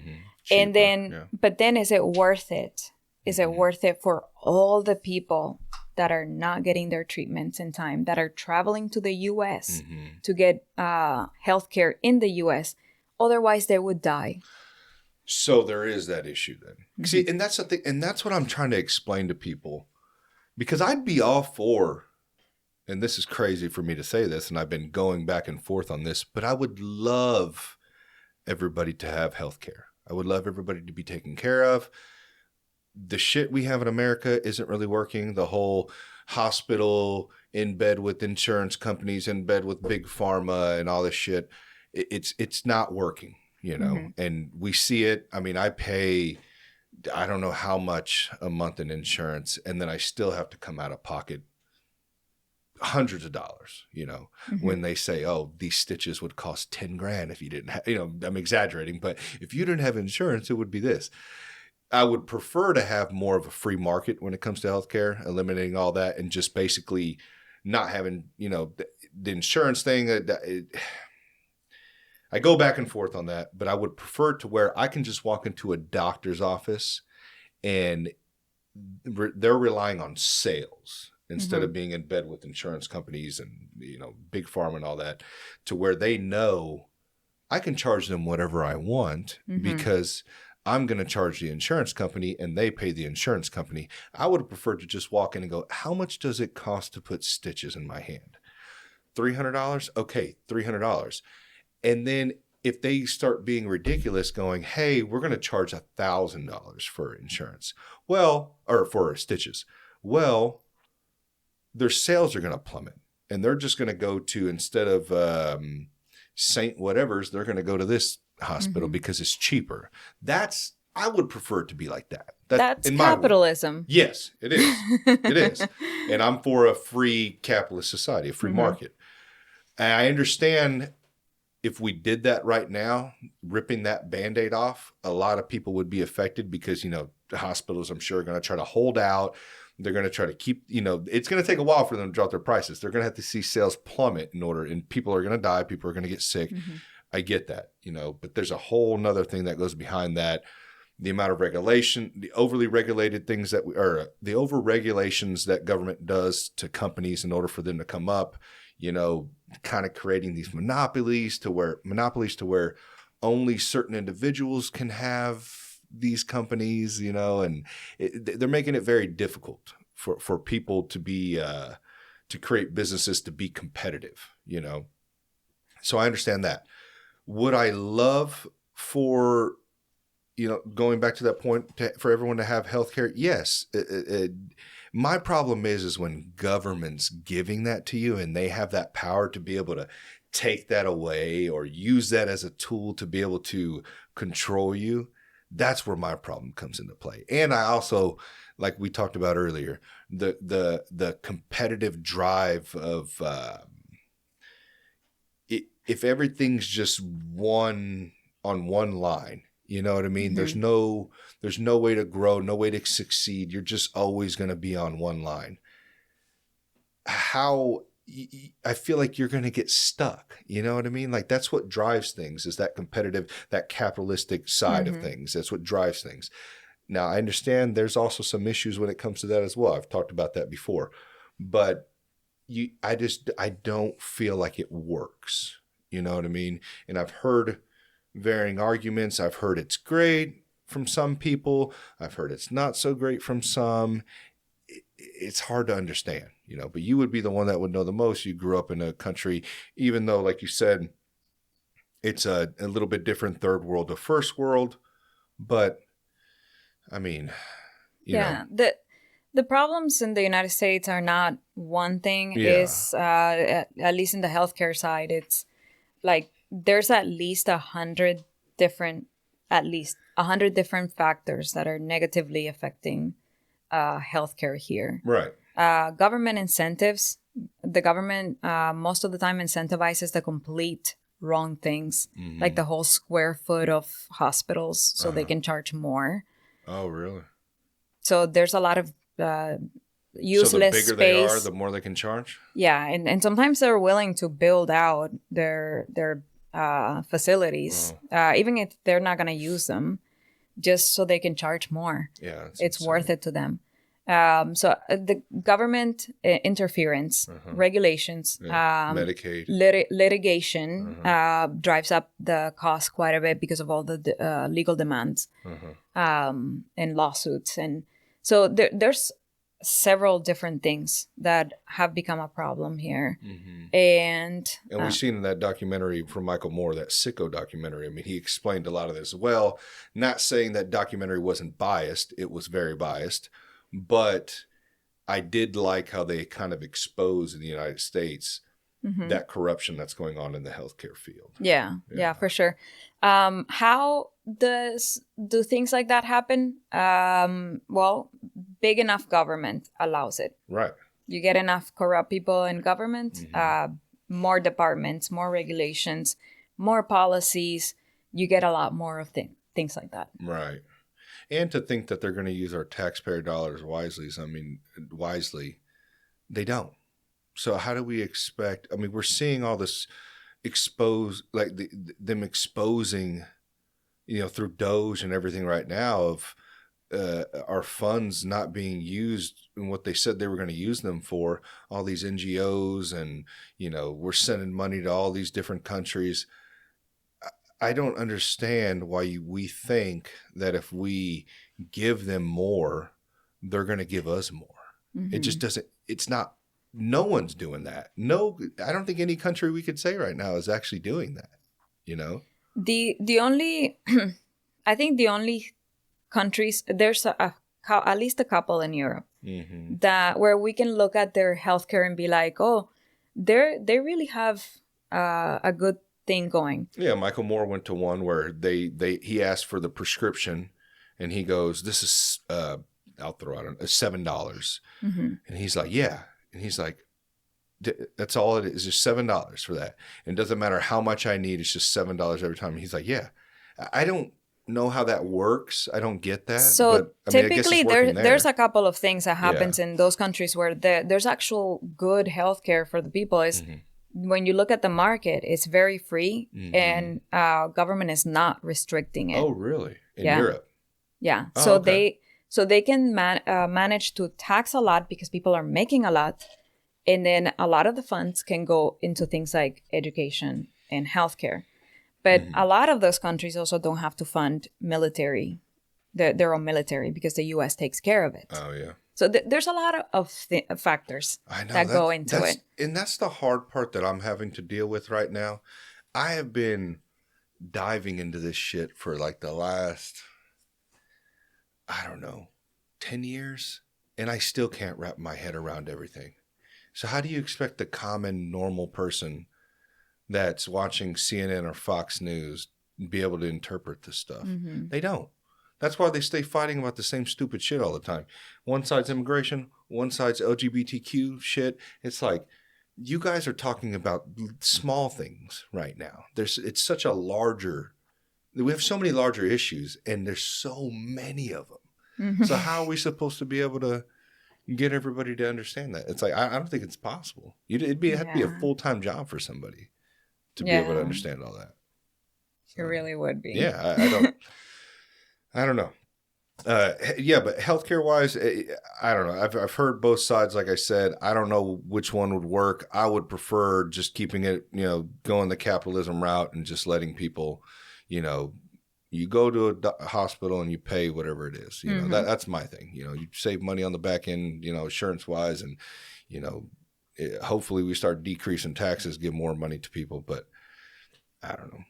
Seems like kind of a pipe dream sometimes, but we'll see. It's possible. I mean, we have one of the things that gives me hope is a country like El Salvador with Bukele.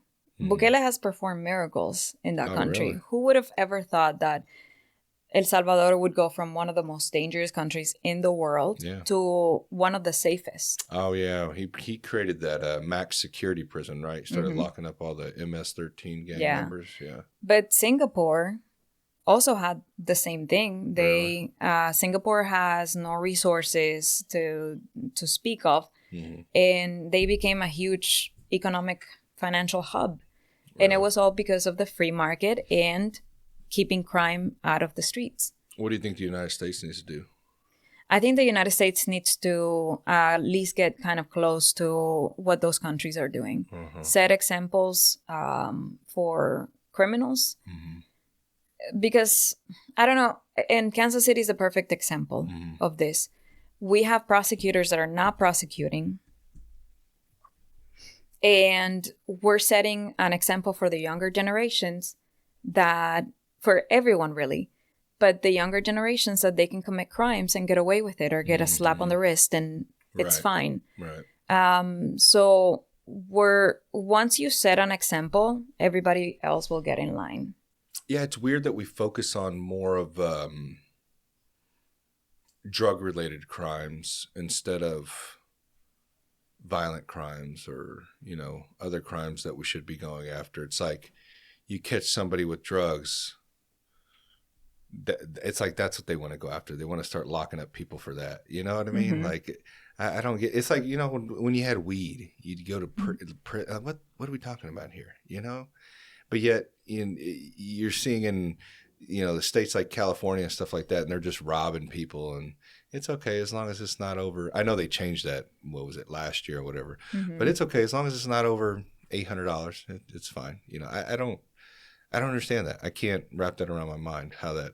I witnessed it in the historic Northeast. I don't know where exactly this came from, but the police were instructed not to pursue petty crimes because during the pandemic, maybe crime was going to take a break. I don't know what they were thinking. I mean, if you are taking something from another individual, I don't see how we don't look at that as wrong, or if you're hurting somebody, I'm libertarian. So, if you're out there shooting up and shit and doing whatever to yourself, I don't care. That's your own life. I don't suggest it. But that's your own life. But if you're shooting up and then you're going and you're robbing a convenience store, okay, well, that's different. You're affecting somebody else's life, or you get behind a wheel or something like that and you're high as hell. That's a whole different story. Yeah, it's just weird. I know what it is. It's money. It all has to do with money, incarcerate more people, more tax dollars, more of these private prisons funded. And I don't. So that brings something up. In Cuba, if you kill someone, you can spend 5 to 10 years in prison, depending on the death of the person. In Cuba? You can kill somebody and only get 5 to 10? Yeah. Oh. You can rape, and most of the time, you can kind of get away with it.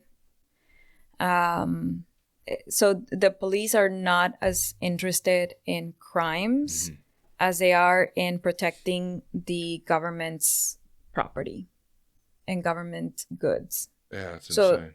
They'll go more after people who are against the government, or people who are profiting a little bit too much from the black market, and then they will go for actual criminals.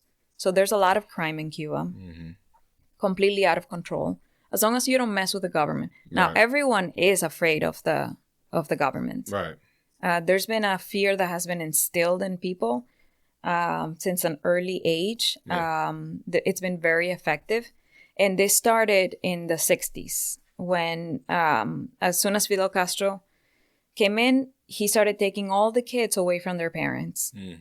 And a lot of parents saw that this was starting to happen, and they started sending their kids abroad because they didn't require visas to keep them from the government's grasp, because they were sending the kids to study away, like cities away or states, provinces away from their parents, so they could indoctrinate them. And the parents didn't know what to expect from what was happening. And this was by force. You had no choice. So a lot of parents started sending their kids out of Cuba, and they applied for a visa to be able to meet with them after they left. And most of them were denied visas, and they never saw their kids again. So this is where Operation Peter Pan came into play with Catholic Charities and some other nonprofits in the United States that started placing those kids in foster homes. to be adopted. There is one man who is a Harvard graduate. His name is Carlos Ayer. He wrote a book about his experience in Cuba, and he was one of those kids. Really? It's pretty interesting. Yeah, and it's weird how the same tactic applies in every country, too. Again, it's like go after the youth. Mm-hmm. If you can control the youth, you control the next generation. Mm-hmm. And when they're younger, that's the easiest time for them to indoctrinate them. Yeah, so they become little soldiers, snitches. That's what they teach them to be. In every block, there is a snitch. Yeah, I bet. So their job is to listen to their neighbors' conversations. If they're saying anything that semi-resembles anything against the government, then they inform. That's crazy. And this is why you were asking earlier, why hasn't there been a movement? Why hasn't there been... Like an uprising? Yes. Yeah. To go against the regime. There's been several, but all of them have been infiltrated. Yeah, they're all scared because who betrayed. Do you trust? Mm-hmm. If you can't trust anybody, you just seen that Ricky down the street just snitched on you. Yeah. And you're like, well, damn, if he snitched, I trusted him. You know, like who else is snitching? Yeah. And there's real consequences for it. The old divide and conquer method. There is a man who was just released under some pressure. His name is Jose Daniel Ferrer. He was detained because he feeds people in Cuba. So he does like a kitchen. Mm-hmm. And the government doesn't like that. And he's been harassed and detained several times, and he's been sent to prison over and over again. This is someone who is extremely brave. He's well known in the Cuban exile community. Mm-hmm. And we're trying to get him to talk to us about what's going on with him and his experience over there with the government on Saturday at a new Cuban coffee shop in KCK. Yeah, I seen that post that you put up. Yeah. Where's that at? In KCK? Yeah. Oh, okay. I'm going to have to check that out. So we're trying to get him to talk to us about it before they get him again, because I'm pretty sure they're going to put him in prison again. Really? Just like everybody else. So does he live here? He lives in Cuba. Oh, so he lives in Cuba, mm-hmm. but you guys, he's not.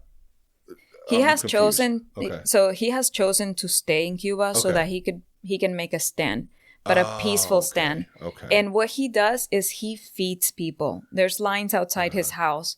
So he gathers resources from wherever he can.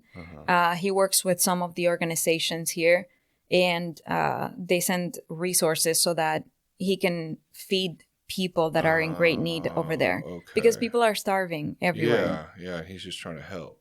And so what are you all going to do at the coffee shop here Saturday? We're going to get together and have a panel of several Cubans who have had some experiences like this. Mm-hmm. And we want him to update us and talk about what is going on over there. And do like a virtual thing with him? Yeah. Oh, that's neat. Okay.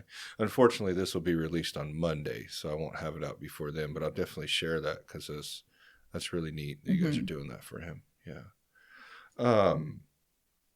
To go back to again on, so you guys moved to Kansas City. I want to truck back to that. You said that you moved to the Northeast area, right? Yes. So, and you were born you were raised there from 11 on up, correct? Yeah.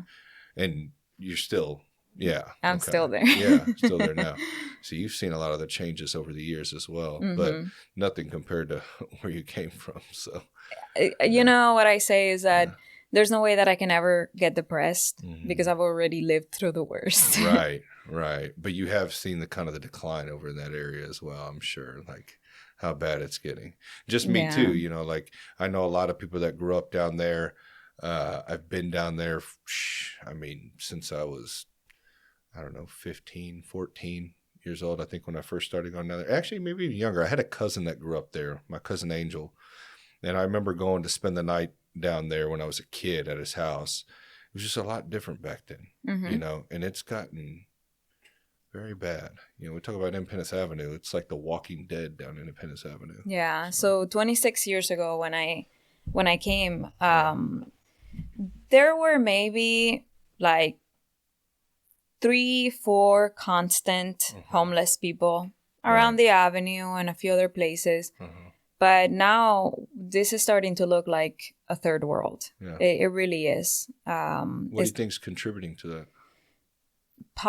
Policies that are too much government interference. Our economic crisis right now, everything's getting expensive. You know, people are saying, well, I'll just live in a tent and just go get food at the mission, you know, and drugs and all sorts of shit. Yeah. Everything is caused by the government. Yeah. Housing crisis, every single time, 100% of the time, are caused by government interference. When the government starts low income housing programs, like HUD, without a shadow of a doubt, years later you're going to have a housing crisis.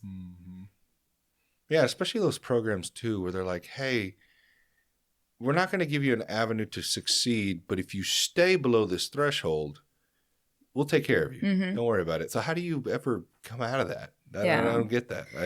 There used to be some manufacturing companies in the historic Northeast. A manufacturing company will give people a way to advance economically. They can move up in classes. Right. I mean, and that's how the last generation did it. A lot of them were in trade, and they moved up. All those manufacturing companies left, and we were left with fast food restaurants, McDonald's, the service industry, liquor stores. And so actual jobs that help, like trades, that help people move up. We're not seeing a lot of creation of that, but we're seeing hotels and we're seeing restaurants and all these other jobs that I don't know that they really help a whole lot. Yeah, and probably don't pay as much as maybe some of those factory jobs and those different trades. Yeah. Yeah, it's crazy. So I'm pretty excited about what's happening right now with a lot of big companies saying that they're going to make a comeback to the U.S. Yeah, with the whole threat on tariffs and stuff like that. Yeah, coming back. Yeah, we'll see if it works. I don't know. I go back and forth on the tariffs things. I don't really like. I read Milton. Well, I'm in the middle of reading Milton Friedman's book, and he wasn't a big tariff person. Neither was Ron Paul. I just read his book, The Revolution. It was actually a really good book.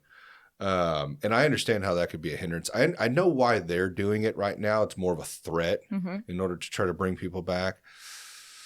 Let's see if it works. I mean, it's worked a couple of times, you know, since they've been making threats with Mexico and Canada and, you know, all that. So I don't know. I mean, I hope we bring more jobs back to this country. It'd be nice, you know, because there was a time where everybody was leaving overseas to, you know, for cheaper labor and, you know, probably to evade taxes, I'm sure. Yeah. So, but yeah, I don't know. I guess we'll, you know, I don't know what you've seen. You probably know a lot more than I do. You're a lot more educated on this stuff since you've didn't you run for a council member at one point? Yes. Yeah. How did that go?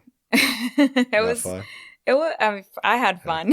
Yeah. Yeah. Well, because I had Wes Graves on. He was a North Kansas City council member, and you know, he enjoyed it, but he just said it was the people there are just insane. At least where he was at. He was in North Kansas City. And he just said the way it was kind of like a high school clique where you had Democrats on one side and your Republicans on the other. And he actually went in as an independent, which I think they all have to go in as an independent. But I don't think you can claim a side when you're a council member. No. Right? You just independent, right? No. But you know who's who. The outlets, the outlets and the blogs will publish. And that's what he was saying, just the bully tactics in there, you know, kind of how they would try to click up and, you know, go against the others. You know, it's just like, how do you get shit done? You more than likely don't. You know, you guys are fighting the entire time. I don't think people realize that that's how it is. Yeah. And once again, going back to human nature, why would you want to expand that environment? Why would you want to grow it and fund it even more? It's a monster. Yeah. And you know what's weird too? He said he only got like $100 or something, like every month or 2 weeks. It wasn't a lot of money.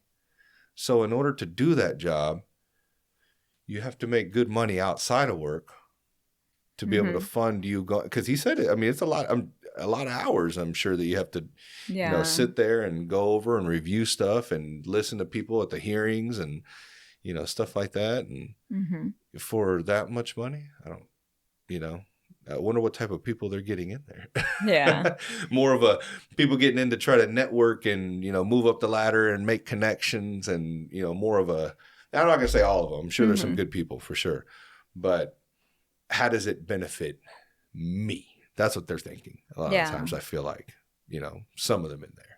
Yeah, and some of them have been planning the campaign for over 10 years, right? With support from other government officials that have been there for a long time as well. That happens quite a bit.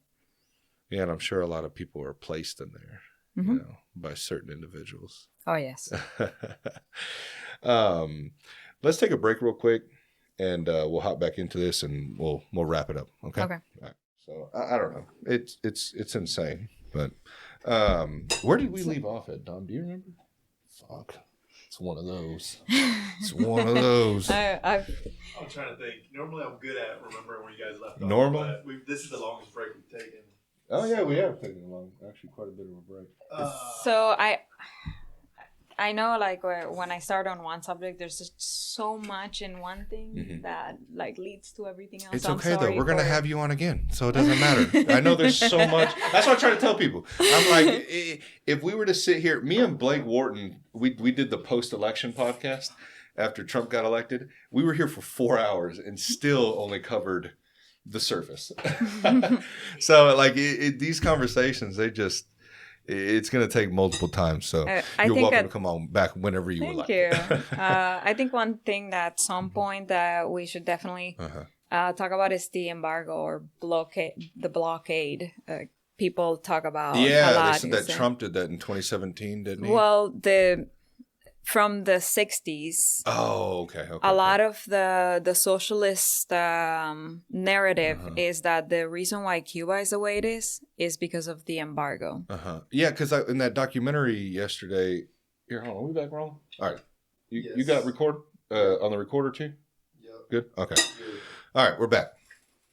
I don't know where the hell we left off, but we're going to just dive into this. So what were you just saying right now on the embargo? We'll start with that. Okay. Sorry to whoever's listening right now. We just completely went off. So one of the things I hear a lot from, especially from some Americans, is that the reason why Cuba is the way that it is, and why the people are suffering and the lack of resources, is because of the embargo. Or they still call it a blockade, but in reality, the blockade only lasted 1 month in 1962, where the U.S. Navy was actually blocking trade to Cuba. But the embargo was only limiting U.S. trade to Cuba. So Cuba was free to trade with the rest of the world. Right. It was just people exporting to them, right? Okay. They were able to import as well. So they were able to import. Okay. Yes. Okay. So then what were they stopping? The U.S. trade. Oh, the U.S. trade. Okay. So they could deal with other countries. Okay. Oh, yes. They are free to deal with other countries. And in the 2000s, there was a trade agreement that has actually expanded U.S. trade to Cuba since then. So just in 2020, there was a total of 176 million imported into Cuba worth of products. Now, what happens to all those products? It doesn't make it into the Cuban people's hands. Right, yeah. It goes into the military tourist sector. Oh. Everything is owned by them. Yeah, nothing's yours. Yeah. So that's where they spend their resources, because that's one of their biggest income sources. Right. Is tourism. Yeah, I met in that documentary. They were trying to blame Trump in I don't know what year that would have been. It wouldn't have been. Yeah, it would have been 2017, because 2016 he was elected. They were trying to blame him for a bunch of, like, he put a bunch of restrictions on trade and stuff like that with Cuba. But to me, it's like, how much is that affecting them? Are they just using that as an scapegoat, to be able to lie to their people and tell them, well, it's the United States' fault. It's not ours. You know what I mean? They really do. Yeah. They really do. That narrative has never ended in Cuba. In fact, when I was little, you know how here in the schools there's fire drills and tornado drills and all of that? We didn't have that. We had war drills. Oh, really? And the war drills were always with the idea that in case the United States would attack. Oh, shit. So just like your grandparents' generation grew up having war drills because of the Soviet Union. Yeah, scared of nuclear war, missiles coming from Cuba. Well, So we hide under a desk that's going to be able to protect you from a nuclear. We grew up with the same narrative of there were tunnels. There's tunnels all over Cuba that they made, and we get out of the schools and walk there, and they instill a lot of fear. In fact, when Fidel Castro got sick the first time, and the entire country came in under a state of emergency, everybody was afraid because they thought the United States was going to attack because we were vulnerable, or Cuba was vulnerable. Because he was sick. Because he was sick. Yeah, that makes sense. And it made me laugh when I heard my family saying that. I told them, people here don't even know you exist. Like, they don't care. Nobody's going to touch you guys. They don't want you. Yeah. But yeah, that whole narrative is just so, it is very much used as a justification and an excuse. Yeah. Now, am I for it? I think we should sanction the heck out of the Cuban officials. They're the only ones profiting in Cuba. Nobody else is. There's no resources trickling down to the people. Nothing that makes it into the island makes it into the hands of the most needy. So yes, I'm all for sanctioning them, for taking freezing their assets anywhere they have them around the world. If someone could be really aggressive against them, I would fully support it. Yeah, but what do you think the outcome is of that? You think there could be a negative outcome? I don't think so. Not for the Cuban people. No, not for the Cuban people, but some sort of small possible war between the United States and Cuba, or I don't know if it'd make it that far. Cuba is not a united front. All the officials are out for themselves. Okay. So there's not a whole lot there. There's not a lot of structure. Yeah. Or organization or even intelligence at this point. There's not much of a fight they could probably put up. Yeah. The main focus Cuba has had in the last 60 years has been to be a parasite to other countries. Countries like Venezuela. We stole so many resources from Venezuela for as long as we could until we drained them. All the oil that they were sending to Cuba. So every time we target, or the Cuban government has targeted a country, they've taken as many resources as possible. And Cubans have been all over the world. The Cuban military, they've been in the Congo, they've been in Vietnam, anywhere where there's been unrest with a socialist or communist agenda, Cubans have been there. Really? And Cubans as in who? Like they're CIA type people? Is that, or like they're military, or what? Well, they had a lot of training by the KGB. So okay. on that so side, have their own they intelligence. the G2. Sector. Yeah. Okay. Yeah. It's just hard for me to want to interfere in other countries like the United States. I know that we try to go around and we try to save everybody, but I just think we do a bad job of it. Every time we're always in people's business. So United States going over and trying to tell the Cuban government what they can and can't do. I mean, do you think that's actually going to work? No. It's complex. It's very complex. Yeah. I'm not saying if it was up to a lot of Cubans, we would become the 51st star in the United States flag. We would replace Puerto Rico and just take it a step further. Because probably be better than Canada. Because it's very complex. Cuba is very small, but it has inflicted a lot of damage worldwide. Our military fought on the communist side in the civil war in Congo. Our military tortured American POWs in Vietnam. Really? We've been involved in a lot of countries. That's crazy. In a very negative way. Huh. When Chavez was president in Venezuela, I wrote an article outlining everything that was going to happen in Venezuela in the following years. Every single thing happened because we have seen this playbook over and over again. It's a manual, and it keeps being followed by random corrupt people claiming to be for the poor and against the corrupt rich, and the same thing happens each time. The entire nation is brought down to its knees. But what do you think? What do you think can be done though? Like to be able to change that? I don't know if any other influence from any other country is going to be able to change that, other than the people that are there.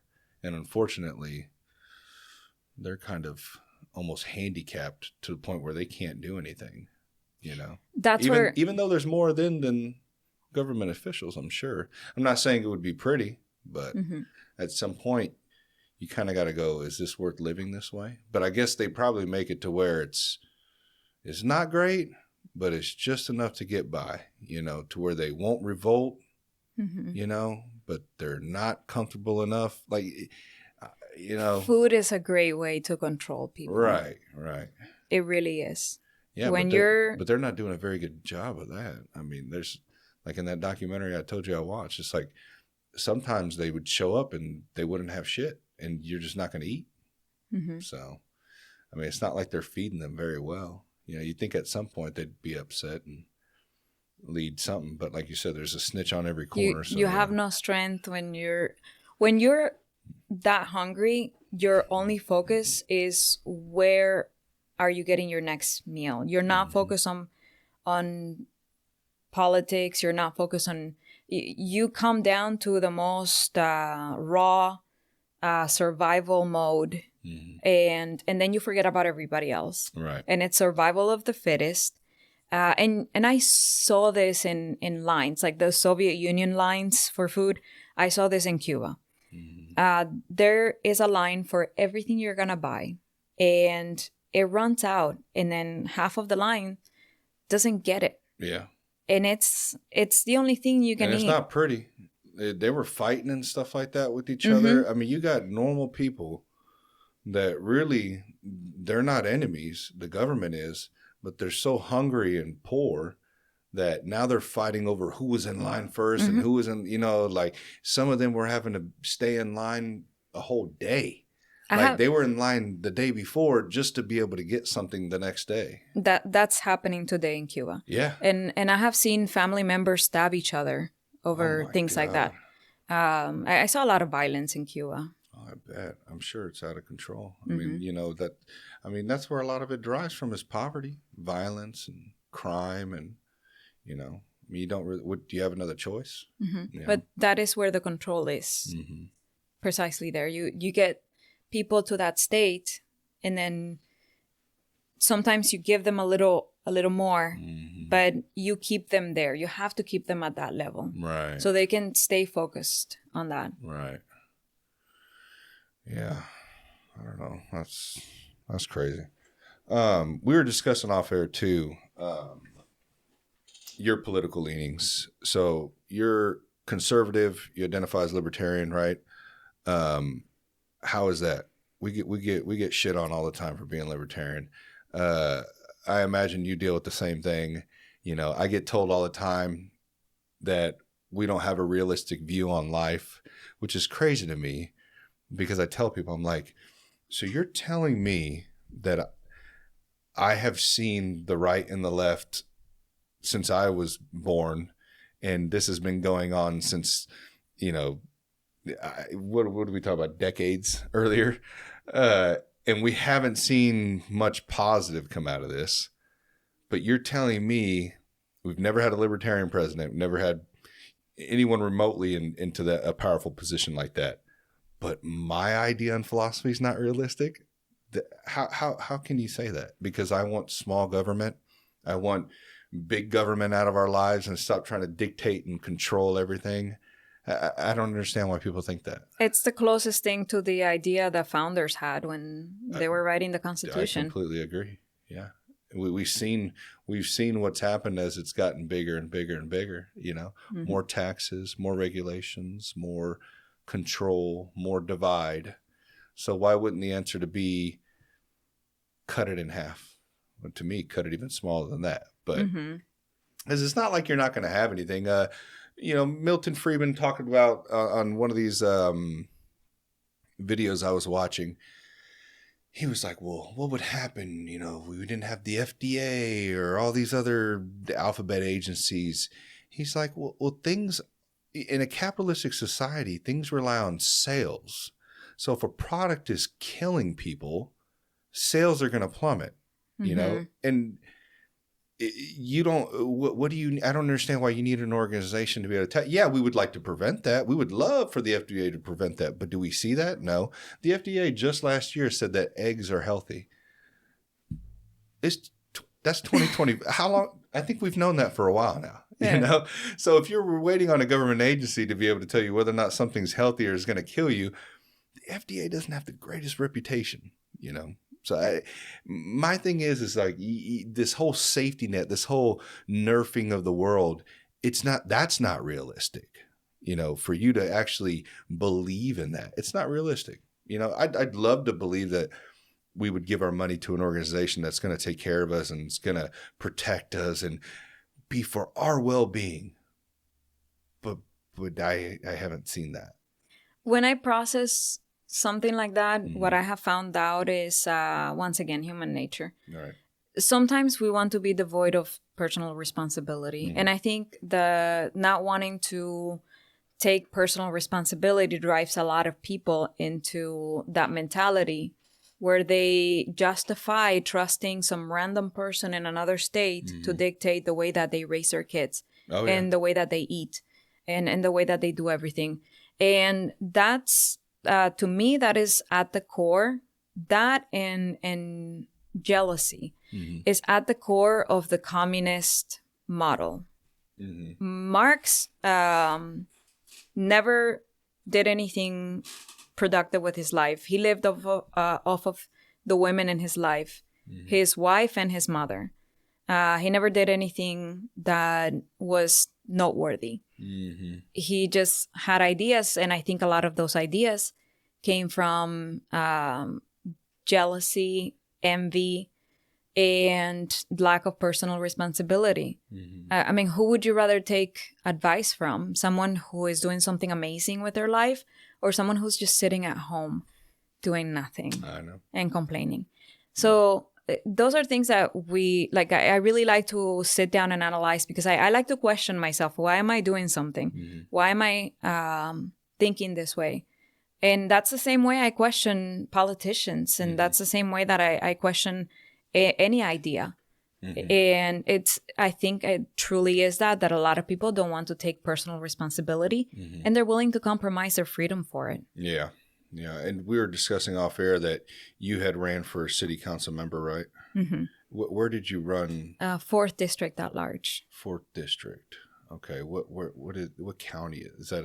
In Jackson. Jackson County. And some Clay. Oh, okay. Yeah, because I don't know how all that works. I told you I had Wes Graves on. He kind of gave me a insight to all the drama that happens down in there, and yeah, it's kind of wild. I actually tried to get a Manny R. Barca on, but he kind of dodged me a little bit. So I don't know what happened to him. I had some questions for him. I've heard some things, but I think he didn't want to mess with me. He's interesting. He is interesting. Yeah, I actually wanted to get him on when he was pushing the whole stadium move thing. Oh, and yeah. I was like, I've heard little things through the grapevine of why you're pushing that stadium move. So a lot of back scratching going on, but whatever. Yeah, and so how was that like? How was that whole process? It was really interesting to see a a lot of people, when you talk to them, they're mostly concerned about the same things. Crime, better infrastructure, just their general routine well-being and city services. So that was a lot of people on both sides of the aisle, every side of the aisles. But then you start to see how ideologies and parties start to divide everyone, even though everyone has the same interest in improving very practical things. You see that ideology and the parties bring a lot of unnecessary division to things. Is that intentional, do you think? I think so. I think it very much is intentional. Otherwise, news outlets would actually be objective. Yeah, because my thing is, it's like, I feel like government's intention is to kind of, it's not to fix things, it's to make them more complicated so they can increase funds and get more money because we have more problems to deal with. Because if you think about it, if they were actually fixing things, there'd be less of them, you know, kind of like hospitals. Why is there hospitals every fucking where that you look? Because we're a very unhealthy nation. That's why. There shouldn't be as many hospitals as there are, but we're very unhealthy. Same thing with government. There's a lot of politicians. There's a lot of Congress members. There's like, oh, no, there's a lot of people. No, you guys are causing a lot of issues. I can't speak to the intention of the heart because I'm not God. I don't see it. Right. But during the pandemic, we were handing out tents to the homeless. There's shelters in the city. The shelters were emptied out after the tents were handed out, because if you give someone who is dependent on substances an option between using them or not, they're gonna go with I want the freedom to abuse a substance. So the shelters were emptied.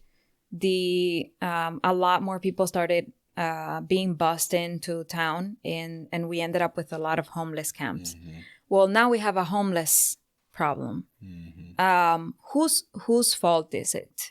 Whose fault is it that instead of getting some help and resources and transitioning into where they should transition to, they're out on the streets? Now we need a social housing program, which the KC Tenants is pushing for, and a lot of city officials are in agreement with. How does that help, though? Just giving them a house, so that way they can do the drugs in their house? I mean, I don't... Again, I can't speak to the intention of the heart. I know a lot of people are going to make money off of that.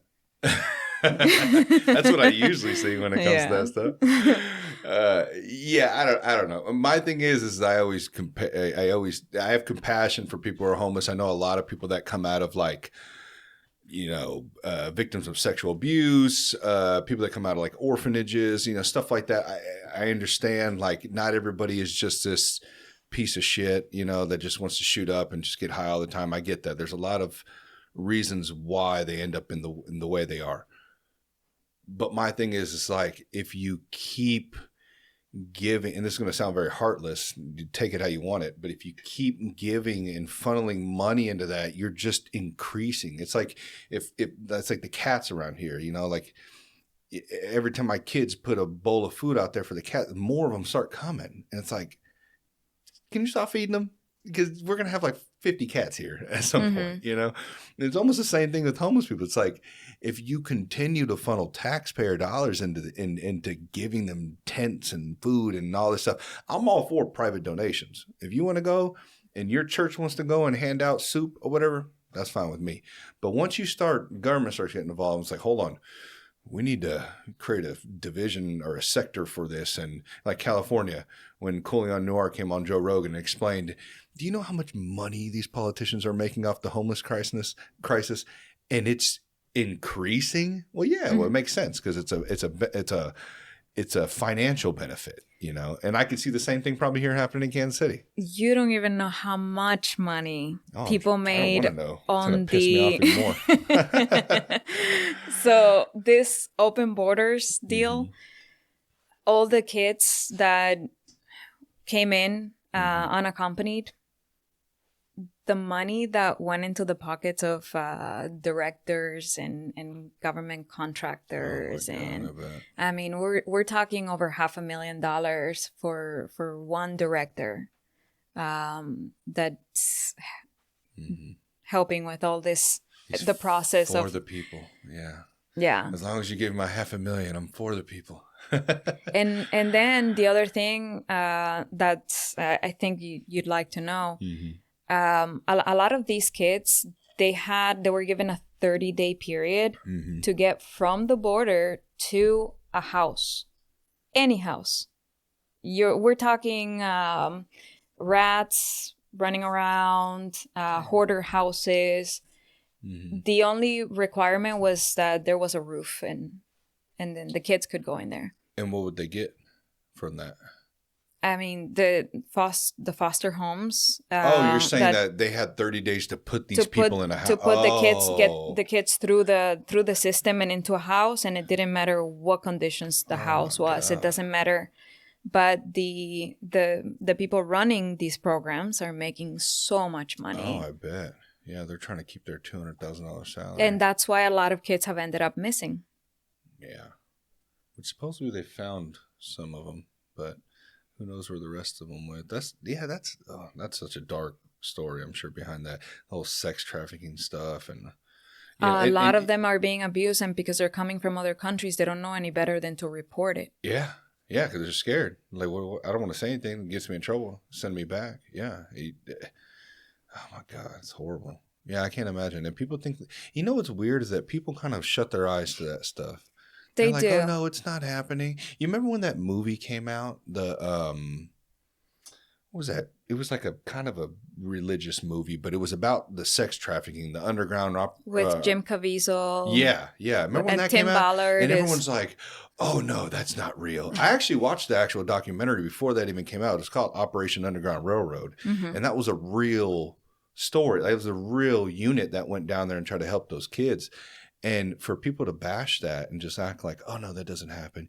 You don't think that happens? You'd be surprised. It happens way more than you think. It's happening all around Kansas City. Yeah, and it's just not, they just don't talk about it. They don't publicize it as much. I mean, you see more shit about some nonsense topic that only affects probably 0.008% of the population than stuff that's happening to kids left and right here, in the world. I don't know why we shut our eyes to that. I don't get it. So one of the things with Trump stopping the funding for programs like this, it's the most ethic thing to do. But of course, a lot of people are going to be angry about it because money. Yeah. They're not getting there. And the problem is that like when they start seeing this waste, then some good probably organizations are going to get caught in the crossfire of that. But unfortunately, but that's the problem of letting things get out of control. It's kind of like the whole illegal immigration thing. It's like, well, my parents have been here for 20 years and it's like, yeah, I feel bad for you, but this is kind of what happens when you let something get so out of control. Now everyone's getting fucked over, and it's sad. It's not pretty. And I wish they would go out about it a better way. I don't know why we're out here trying to play cowboy roundup and go door knocking. Just go after these corporations. Why are we scratching the backs of them? Why are we protecting them? It's like that El Potro in Liberty, that Mexican restaurant. You don't think that dude knew he had 12 illegal workers in his restaurant? Come on now. We know what's going on. We're not stupid. Yeah. Okay. But for them to go after the people, it's like, if you go after the companies and you just, not a fine, they got enough money to pay fines. They don't give a fuck about that. It's like suing pharmaceutical companies. They got accounts ready for that. They got enough money. Actually have some criminal charges that'll stick, that you can lock these people up, but they don't. But a lot of American people who are pro open borders and are pro like anybody just coming into the country, they don't take into account that the same way that they're required to have a license to drive, which is not going to go away anytime soon. all these people are left destitute and without rights. So if you're pro mass immigration, unchecked, how can you not think about the consequences or what that means to that person? That person is here without any representation, right? Without any, so anyone, they can all be abused. Cheap labor. I'm not even gonna go into like the crime.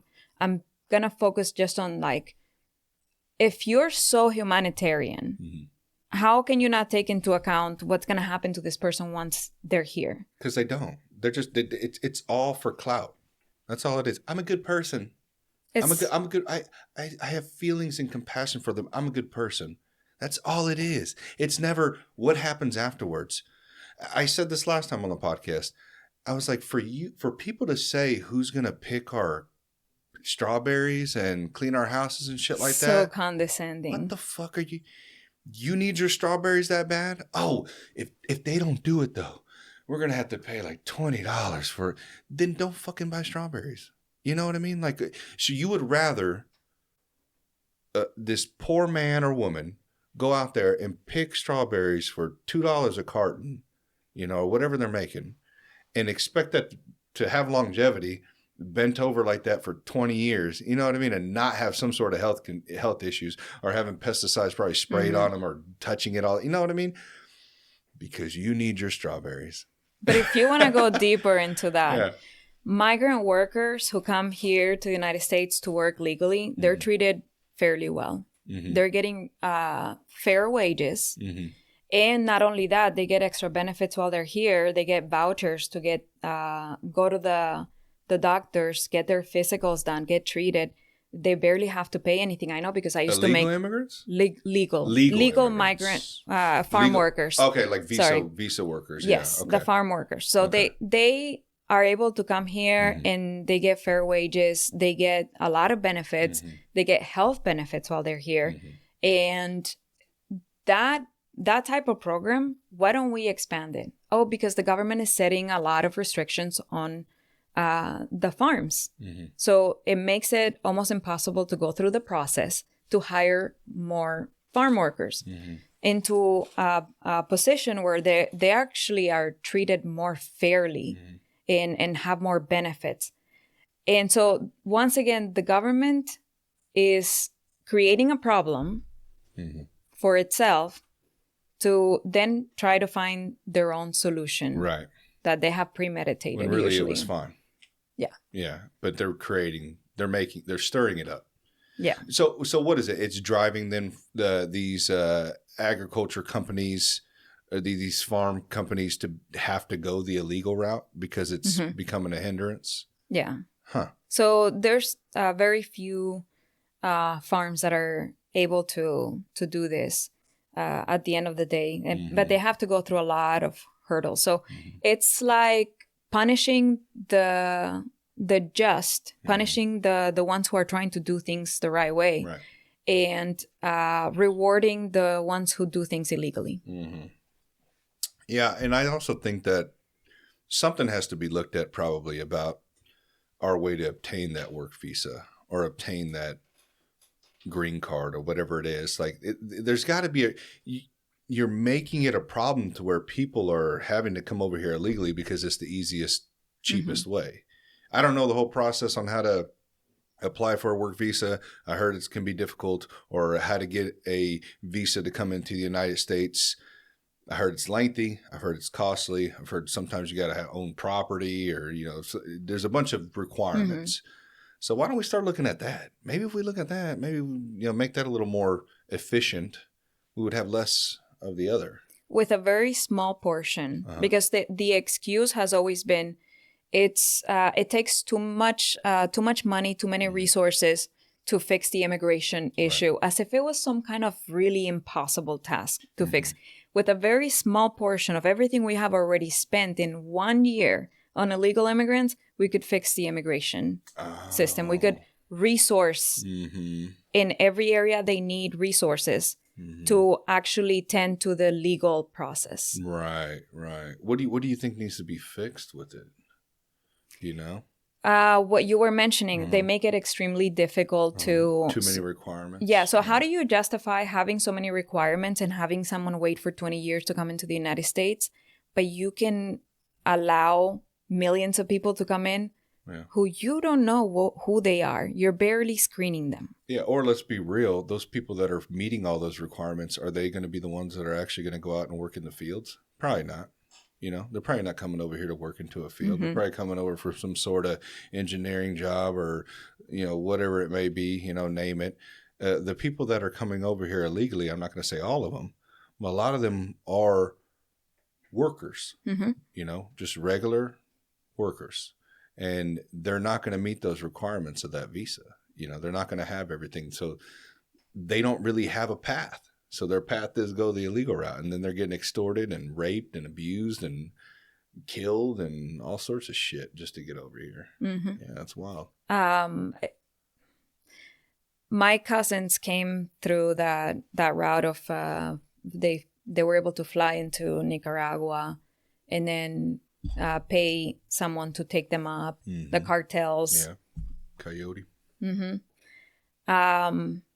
They're on the way up when they were going through the jungles. There was the body of a woman laying on the ground, and there was a baby on her chest. The woman was dead, but the baby was alive. And everyone saw the baby, and some of them even wanted to pick up the baby and save the baby. And the coyote said, if you touch that baby, I'll leave you here. Holy shit. These are the things that we're encouraging, or we were encouraging in the last administration for people to do. And that's nothing compared to everything that has happened to immigrants on the way here. Yeah. And we were encouraging it, and we were pushing for it. Yeah. I love how they think it's so like they kind of romanticize that life, you know, as if it's just, oh, they're just coming right over. Do you have any idea how they get over here? Have you heard some of the stories from those people? It's not as pretty as you think. But people can easily go on Facebook, drop a post, and say, I'm in support. What is the one I seen? Mexicans ain't going anywhere, MAGA stuff. Like they just throw this shit online, and I'm telling you, it's all for fucking clout. It's all for clout. And no, some of them probably have straight ties. You know, I know some people who are not here legally. I understand. You know, if you got a cousin or a friend or a mom or a dad, I totally get how scary it can be. I get that. But we can't make this a norm. You know what I mean? Like, if you're going to make it a norm and just be fine with 12 million people or whatever they said the number was coming over illegally, just because it doesn't affect you and you're in support of that, I mean, that's wrong. You don't even know the whole backstory of all this stuff. You're shielded from the ugliness of that whole thing, you know, and people just, you know. It's very self-righteous, and it's just people living in a bubble. I can't tell you how many women I've spoken to that were raped on the way here. I bet. It's horrible. It's horrible, and it's very frustrating to see how much people support this type of thing.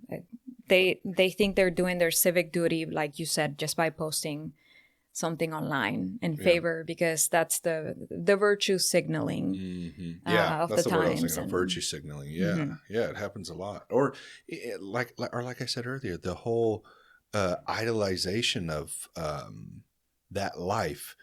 I said this on a podcast before. It's like, pull one of those people who are working in those fields and ask them if they like this. They're going to say, yeah, it's better than what I had, but it's not. You know, it's not always the greatest. It's not the greatest. It's better, right? But is it right? I don't think so. I don't think it's right, especially in some of the conditions I've seen some of these workers be put in, you know, because they have no backing. Like you said, they're not from here. They can't go to anybody. They can't say anything. They just got to put up with it. And a lot of these companies are abusing that. Yeah. Yeah. So someone like me who has people on both sides, myself, I'm legal here. I was given permanent residence and then a citizenship, which I went to that ceremony and was very proud to become a U.S. citizen. Yeah. But I also have family that came illegally in the last few years. If the administration said suddenly we need to deport these people, do you think if I have values and principles and I'm law abiding as a human being, that I can all of a sudden just be enraged by the administration and be like, you can't do that? No. The reason why this country is still a good enough place for all of those people wanting to come here and flee from their countries is because there's still some type of order. Right. There's still some type of system that obviously works and that obviously provides more opportunities than our countries. Yeah. Yeah. So why would I want that destroyed, even at the cost of having my family taken back to Cuba, where I know they're going to suffer a lot? But I'm not going to support the breaking of the law. I'm not going to support the chaos in this country. Because you came from that. Yes. You've seen that. Yes. Yeah, and probably the worst way. Yeah. It's so funny they think that, like, I always love how, like, in the Latino community, they always kind of just wave off Cubans. They have it easy. They can just come over here and they get citizenship. It's like, well, I hope you listen to her story because it wasn't easy. And the shit they have to go through is insane. And I'm not taking that away from Mexico. I'm not saying there's not, in Central America or Mexico, there's not horrible parts, for sure. I'm sure there is. But like you said, you have to look at it objectively. Do you care for those people? Yes. But if we continue to just go, well, I care about this, it's affecting people around me, so let's just manipulate the system a little bit for that. Well, where does that stop? We're just going to keep doing that? We're just keep manipulating until at some point law doesn't matter, you know? Right. And I'm not for a ton of laws. I'm libertarian, like I said. I'm not for, millions of laws to be able to, control people. But there's got to be some order. Well, the minimum thing that the government can do is protect the country. Yeah. And have a legislative system that works. Yeah. I think that's government's sole job is to protect the individual's property and being. And I would say that's probably where it about stops, because you can cover almost everything in that. If it's affecting someone's property, like in their being, I don't know what else you would need to go outside of that. Because everything else falls underneath. Oh, well, what happens if a company's dumping chemicals into a river? Okay, well, is that affecting people? Yeah. So we would stop that, or what would happen if somebody went and tried to rob you? Okay, well, you're inflicting harm on somebody. Or what if somebody takes something out of it? Well, you're intruding on their property and stealing stuff, With those two things, I feel like you can cover a lot. Yeah. But we give them more power than that. And that's where I think we're having a lot of the issues as well. And the reason why I have that mentality that I have about we need to be grateful. We need to protect this place. We need to protect the idea that it was founded on, because it was a great idea. Is because I thank my parents for teaching me values. And one of the best examples my dad said for us was when we came here. So when we came here, we only had the clothes we were wearing, $5, which we spent on that whole day of travel. It was 5 people, $5 for 5 people. And I bet you wish you came over around this time when they're getting debit car, EBT cars, and all sorts of shit. They said they're giving luxury hotels. Once we got here, we did receive a lot of help because of the status that we had as political refugees. So we're given 8 months of cash, or we were offered that 8 months of cash, 8 months of rent paid, a food stamp. And after 1 month, And I'm telling you, it was like the best time of our lives. Like I had never had candy and toys and clothes and hamburgers. So we hadn't had soda. Like there were all these things we were discovering. Chewing gum, like everything was a novelty to us, and everything was amazing. So we really enjoyed the food stamp mainly, but after 1 month, my dad said, "Okay, I'm gonna talk to them and I'm gonna ask them to cut it off." And we complained and we whined, and we asked him, "Why are you doing that?" And he really did. He called them and he said, "Okay, we're gonna stop taking all this help." And he got a job. And we asked him, "Man, why would you do that?" Like we were filling the carts at Aldi's with all these goodies. And he sat us down and he explained. He said, "We came to this country not to take away. We came to give back. Because we should be grateful just for the fact that they allowed us in. They didn't have to let us into the country. So we need to be really grateful for that, and we need to give back." And I never have forgotten what my dad said. I was 11, and we grew up like that. And I'm very grateful to them for raising us with principles and values, because what do you have if you don't have your word? And what do you have if you don't have a foundation? Yeah, nothing. Yeah, that's crazy. That's crazy that he would say that too. Like a lot of people would have just kept juicing the system, you know. But I guess you got to come from a place like that in order to have that type of value, you know, instilled in you, because you can see like he was probably like, "Man, we don't want to use it too much, you know, shit. Then, you know, then we're no better than what the government in Cuba was. They were just using everything up and taking everyone's shit, and yeah, he didn't want to be like that. Yeah." And he's later on over the years, he's told me, he said that when a government gives so much, then you tend to become dependent on it, and then they control you. Yeah, like they do now. That's my biggest problem with food stamps and all this government aid. It's like I'm fine with helping people, and I'll even go to the point I would rather eliminate it completely, but I get it. You know, I've talked about it before. There was a time when I had my first daughter at 18 years old. You know, we used food stamps at one point for like a year or whatever it is, 6 months, a year, whatever long they give it to you for. And then we didn't use it. But I think back, I'm like, did I fucking need it? No, I didn't need it. You know, I could have not had a cell phone, or I could have got rid of the PlayStation, or I could have sold, you know what I mean? But I didn't, because the system makes it so easy. It's like, well, if you don't make this much, you can have this. But there's no outlet out of that. You can get stuck on that system and reliant on it, and you never grow. You never move up financially, because you know that you're going to be taken care of. And then what do they see? The ones who are creating those programs for people, they see votes. That's why they want you on it. You know, they want you to, hey, we're taking care of you, take care of us, make sure we stay in. You know, and I would be fine with having like what they did for you. You know, you guys used it for a month, you got off of it. It sounds like your father probably found a job and started making money and was able to provide for you guys. I'm fine for giving like this golden pass. One, you know what I mean?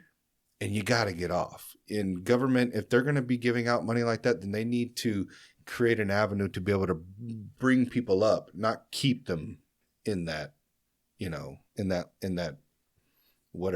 bubble, you know. But it's not going to happen. So it's almost the point. It's like, that's unrealistic. They're going to use it as some sort of tool to be able to get whatever they want out of it. And I know they're going to say they're trying to help you, but we just discussed earlier, there's a lot of reasons why they're trying to help you, and it's usually financially. So it just, you can't really have it. You know, that's the sad part too. Is you can't really have it. It's going to be manipulated. It's going to be corrupted, unfortunately. Yeah. Yeah, it's sad. So how's everything now? You guys are good? You guys are yes. living life? Your mother and father still live here in Kansas City, you said, right? Okay. Yeah, my dad is a pastor of a church. Yeah. And do your brothers live here as well? yes. Okay. So, because everybody came over, right? Mm-hmm. Okay. So how's everything been? Everything's been great so far. I know We're we kind of skipped over a little bit of your story. We're living the American dream. Yeah. There's not a day that I'm not grateful for everything I have. Yeah. There's, even if whenever I could have been considered poor at any point in the last 26 years, and I've been wealthier than most people around the world. Mm-hmm. And I know that. So I'm just, gratitude is my feeling every day. Mm-hmm.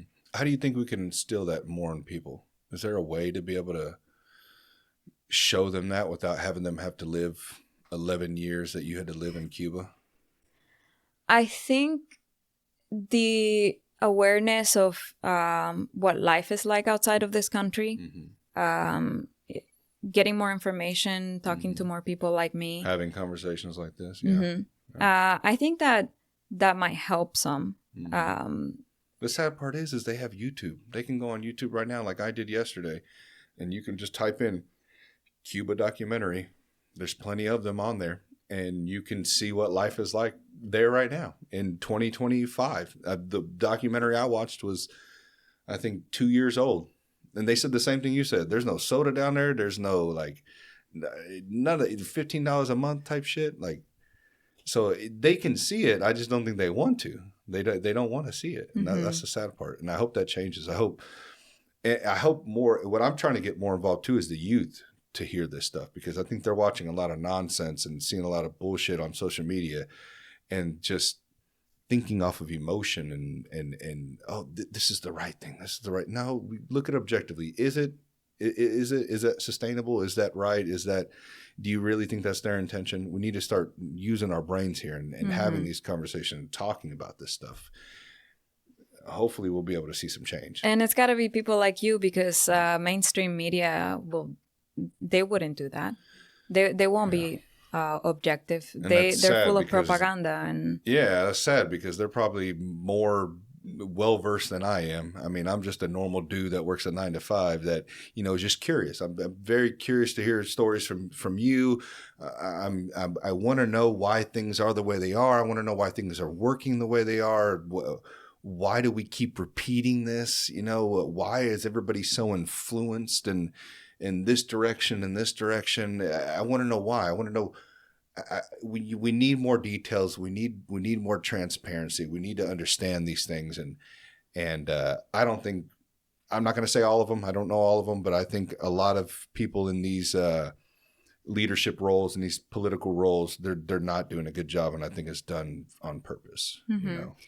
When I have American young men and women come and tell me the U.S. is at fault for all the suffering of Cubans, or Che Guevara is my hero. Oh yeah.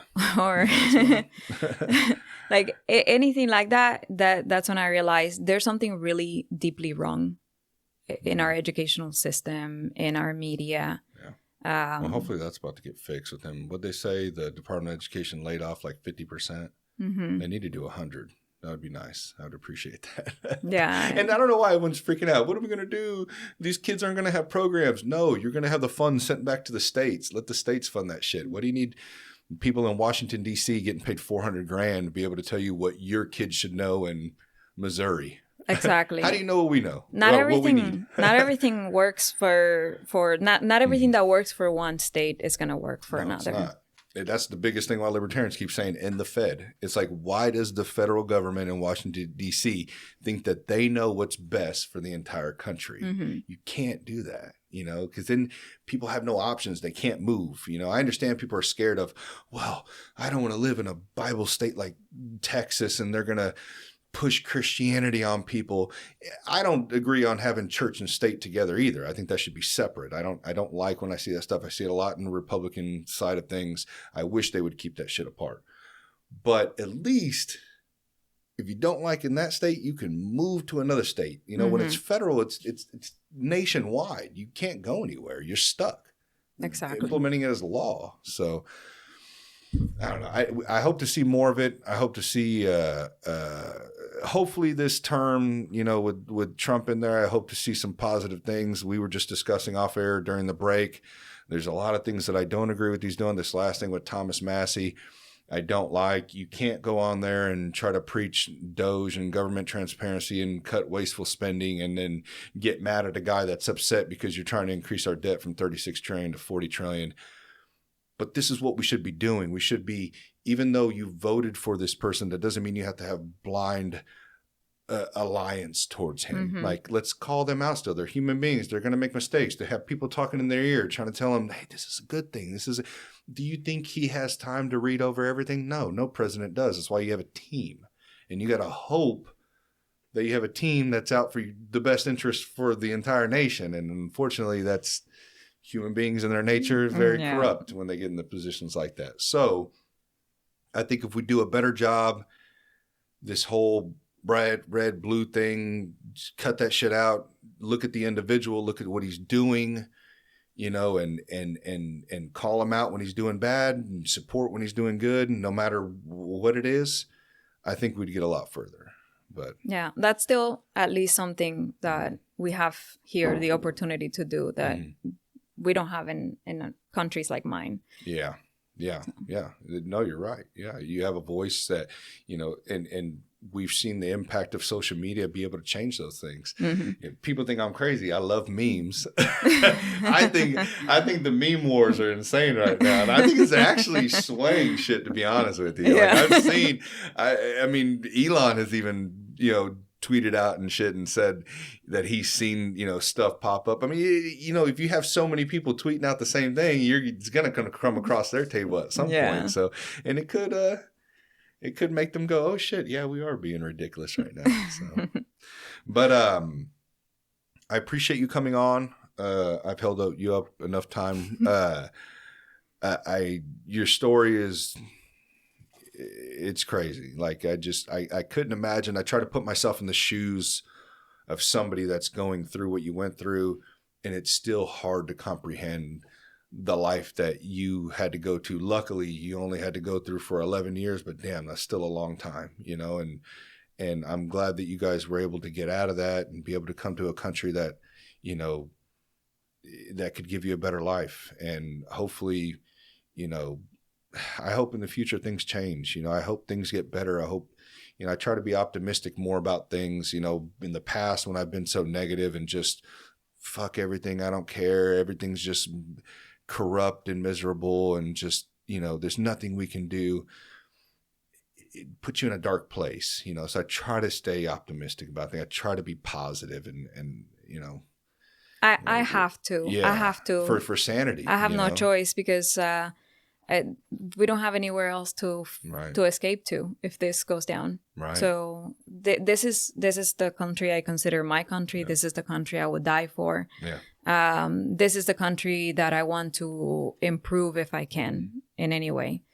So I do have to stay hopeful for this place. And props to you too for like running for a council, you know, member and doing stuff like that, because I've had some people reach out to me that have said that I should look into something like that. And I'm always like, dude, have you met me? Like, there's no way they're going to let me into there. They're not going to let me in there, man.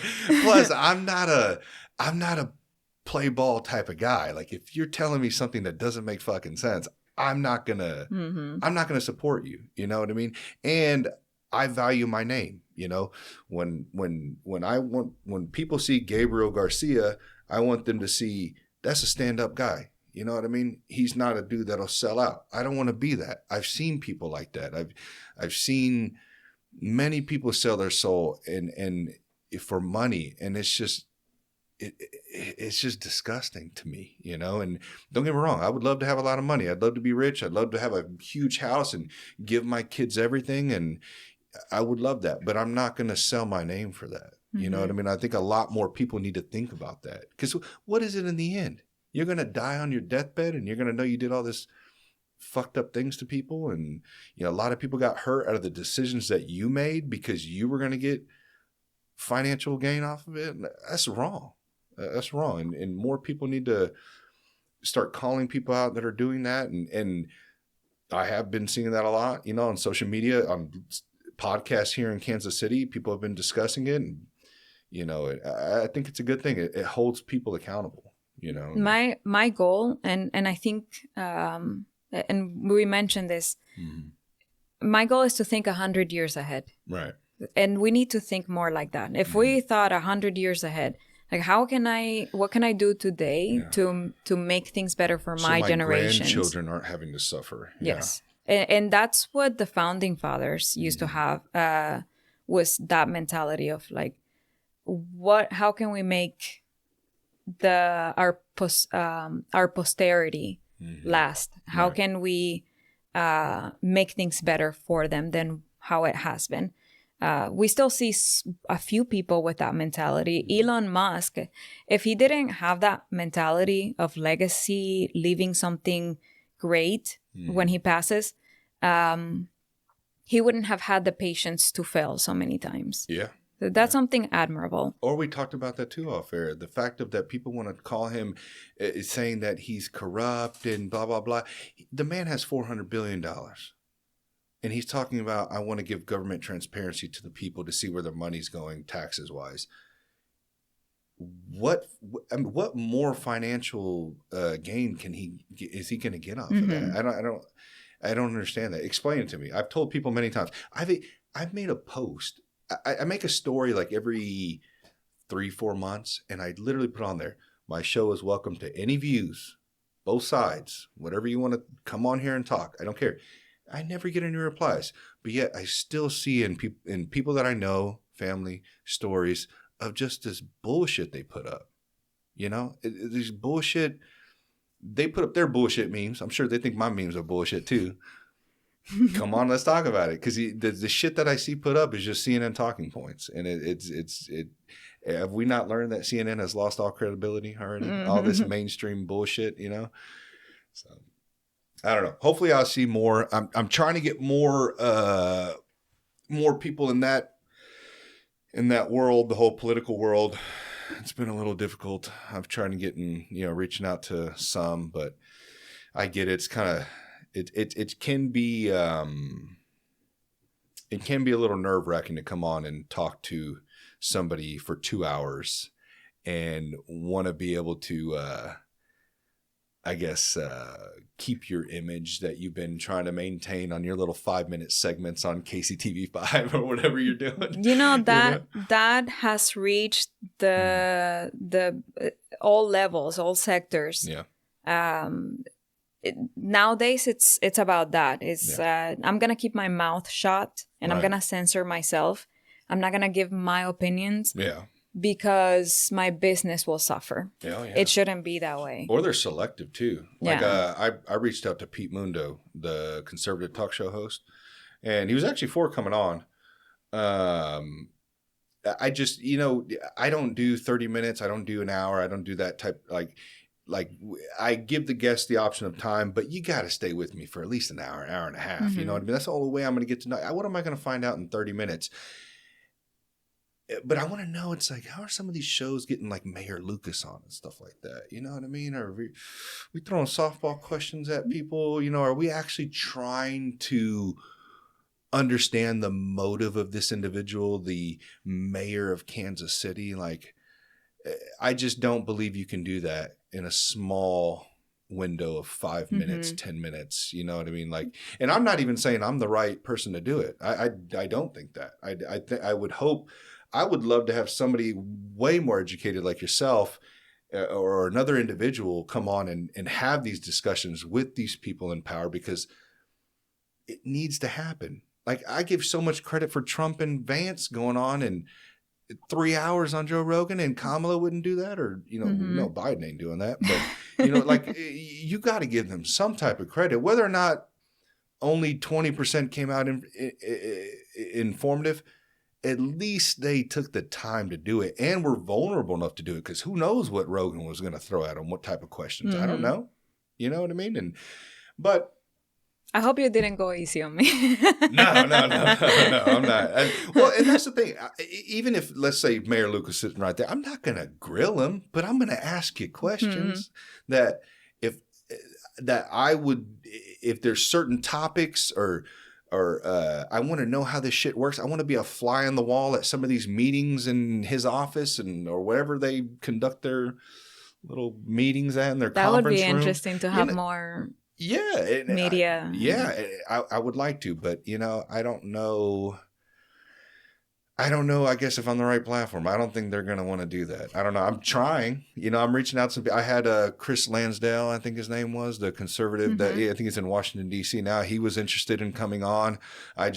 I waited too long to reach back out to him, and we talked back and forth. He said, if he comes back into Kansas City, he'll come on. So hopefully but either side, Democrat, Republican, come on, hopefully I can find some libertarians in Kansas City. I don't know. You're the first one I met. So, well, at least that's ran for a city council member. Yeah. So I don't know how many are out there. We may need to talk about that.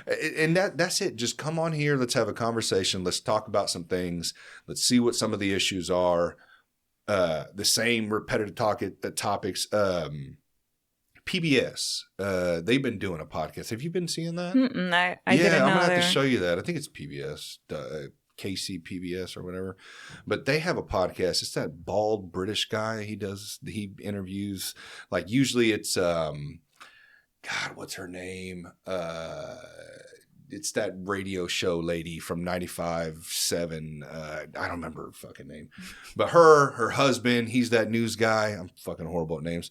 And they always have that one black guy on. I can't remember his name either. I don't remember any of their names. But they have people on there. Last one they had Patrick Tooley on. I need to reach out to him. I just added him on Instagram. He added me back. So he's a journalist for KC Star. Oh, they have that guy on too. The head dude of the Kansas City Star. But they interview them and they talk about kind of topics going on: crime, violence, whatever it is, stadiums, all this stuff. I remember one of them, they were discussing the snow issue with Kansas City having an issue cleaning roads. And I like it. It's informative, but it's only like 10 minutes. And it's like, we could get so much further if you guys would just come on for like an hour or two and let's talk about this shit. We might come up with some solutions here. Who knows? Or at least out some of these people who are bullshitting.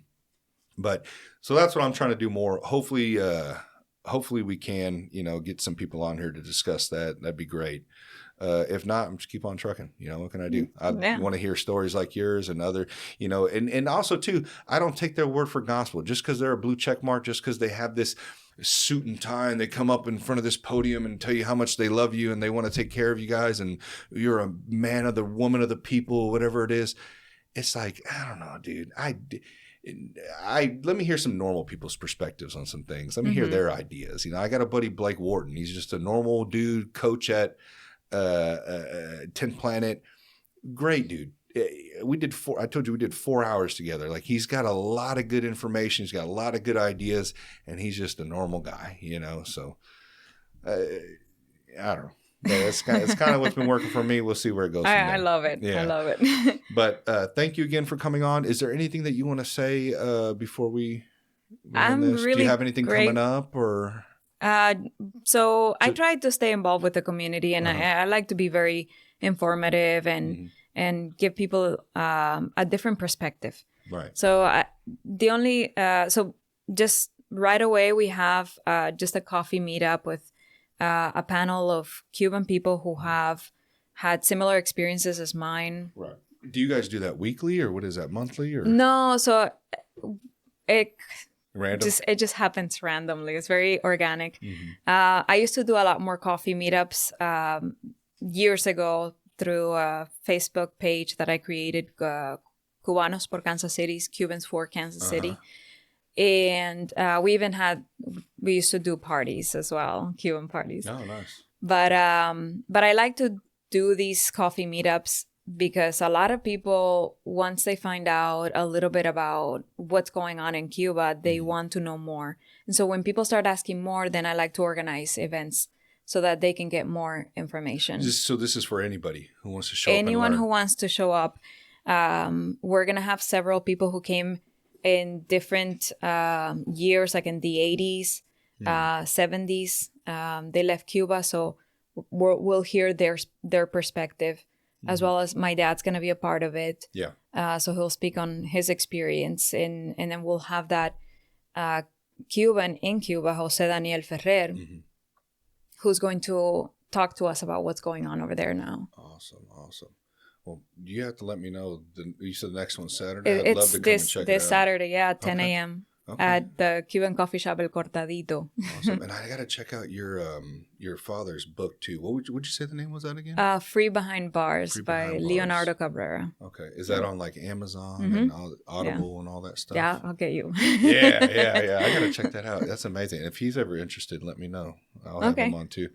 I think that's great. I think you need to keep pushing that stuff. I think more people need to see that. And that's great that you open it up to the public for people to come in and learn. And that's the biggest thing that we're missing is just the education behind this stuff. Actual education, not this nonsense we're seeing in some of these schools. So it's like, come see it from the real people who had to experience it. And I think you might change your mind on some of the views that people have, or at least see where some of the things that you support or people you support could lead you to possibly. So yeah, it's very different than that online rhetoric and that back and forth. Oh yeah, because they can romanticize it. They can twist words and kind of pretty it up to where, oh, that sounds amazing. That sounds like a utopia. And then you actually see the real thing, and it's like, well, this is what it led to. Yeah. Are you sure that's a utopia that you wanted? And just humanizing someone will make you interact differently and be a little bit more open to hearing their experience. So I really pursue opportunities like that to talk to people and interact with them and share what is going on and how much the way they vote here affects a country like mine. Yeah. And also too, voting local is a big difference. I know everybody wants to vote on, and I'm not good at this either. I need to get better at it. But you have more power voting locally here in like your county and your state than you do worrying about the president of the United States. Don't get me wrong, that's important too. But you can make a lot more change if we start smaller, start in your community. So I completely agree. I'm going to butcher your name again. Please correct me again. Gresia. Gresia. Okay. I appreciate you coming on. I wish you best of luck. You're welcome back anytime. And I'll make sure I have all your like Instagram, all that stuff in the show notes. Thank you so much. I'm really glad to be here. It's been really fun. Thank you.